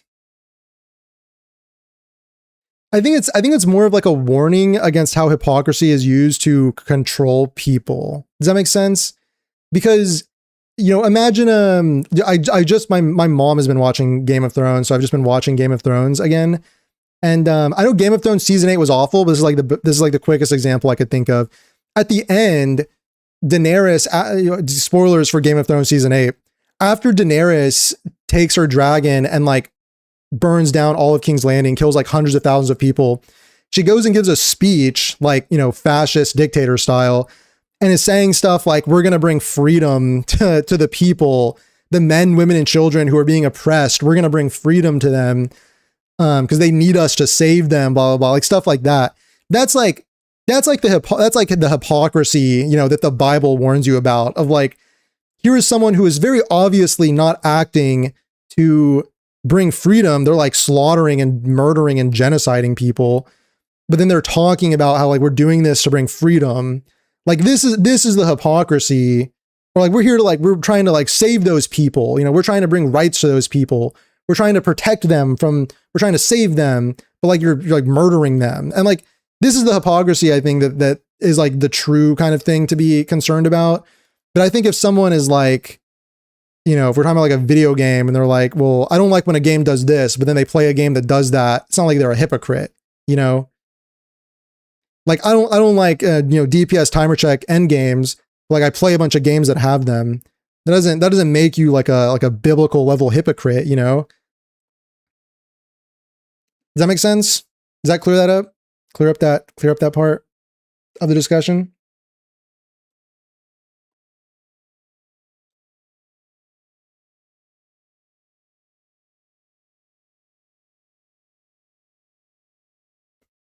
I am a hypocrite. I think Tobro should be banned and Volp shouldn't.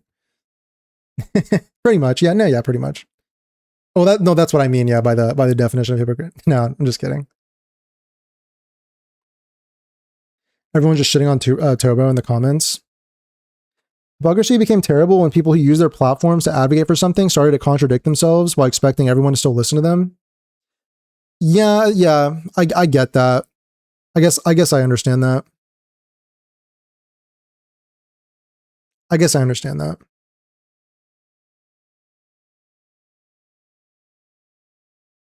Filter by newest.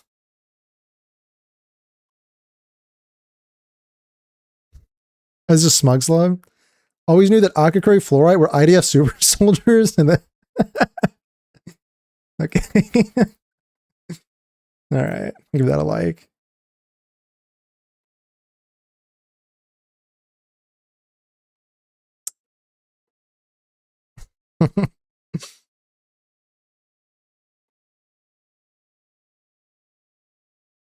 As an Arknights CC, the comment section of this video has the same energy of seeing my colleagues gathering around to talk about an ex-coworker who we don't associate with anymore. Daenerys went schizo, kind of like, I think season 8 was bad, but I think the message there is what I'm getting at. The intended message. I think that might even be what George is. Just call him George by his first name. Yeah, I know him like that. I think that maybe what George R. R. Martin is building up towards eventually. I think that's kind of the meaning he's maybe going to go for. But if his books ever come out, hopefully they are better. It's done better than that.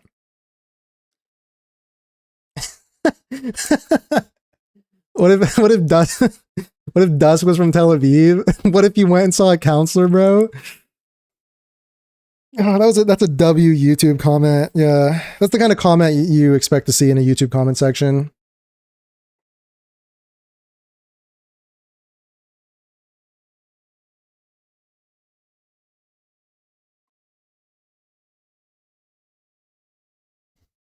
Showing who made all these comments at the end is peak comedy. I think maybe that was the. Oh yeah, I recognize this. Yeah, I think that was maybe the intention, right? Yeah, that's pretty funny. This guy's just geopolitics slop, throwing out IDF in Tel Aviv like it's his first day in politics 101 lecture. Honestly, yeah. Yeah, it's the kind of energy.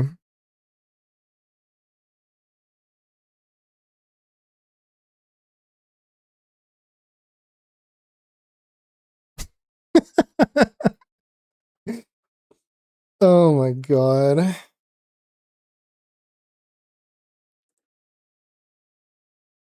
I knew all along you've helped George write Elden Ring. Old George. Good old George. Good old George. the man the manifestation of asking what if Dusk from Tel Aviv. Bro, this one, I think we just have to sometimes remember, like, you just have to sometimes stop and just not get desensitized to how insane some of these comments are.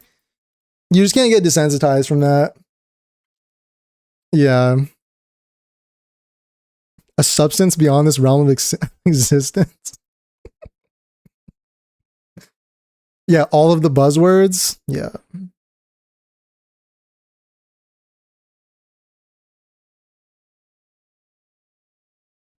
I don't know, bro. Yeah, go have a good time looking through the comments. There's a difference between critique and criticism. True. True. You think this guy watched my video? You think these guys in chat?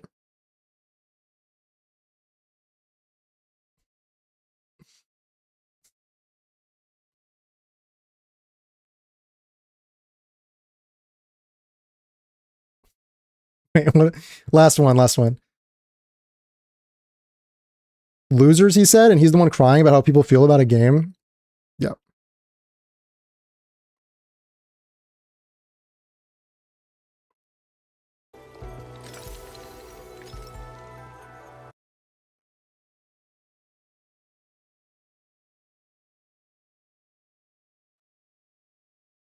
Wait, let me do this. Okay, Control Z. Nice.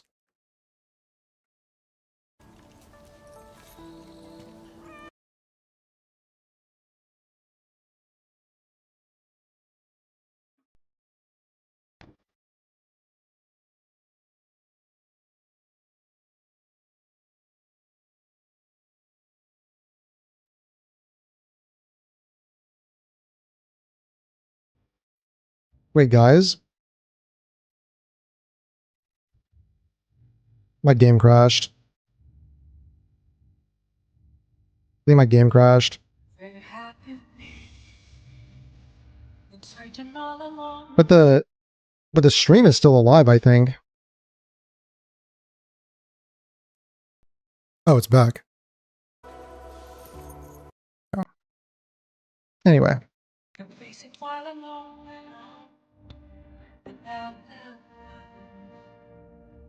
So is meeting with Netanyahu.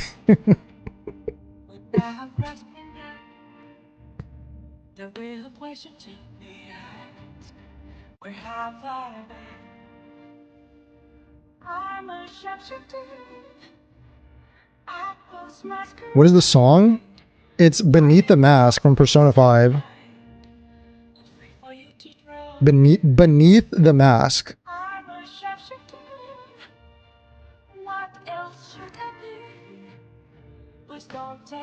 Alright guys, that was a fun stream today. I'm gonna say it again, but you know, obviously don't really harass anybody, don't go after anybody. Okay, I don't condone any of that. We're just kind of talking about it in our closed, separate space. We're just kind of talking together and having a fun old time together. But don't like go after anybody, okay? Cool. And again, it's important. Don't let this kind of stuff change the way that you act. You know, don't let them win. But all right. Thanks for watching. Thanks for lurking, chatting, hanging out. Really appreciate the conversation, the discussion. It was really fun today. Really fun stream today. I think maybe expect. I'm gonna do my best to edit this and see if I can make it into some like a coherent video. And we'll see how that goes. All right. 07. All right, guys. Take care. Have fun out there. See you in the next one. Stay safe. Bye-bye. Bye-bye.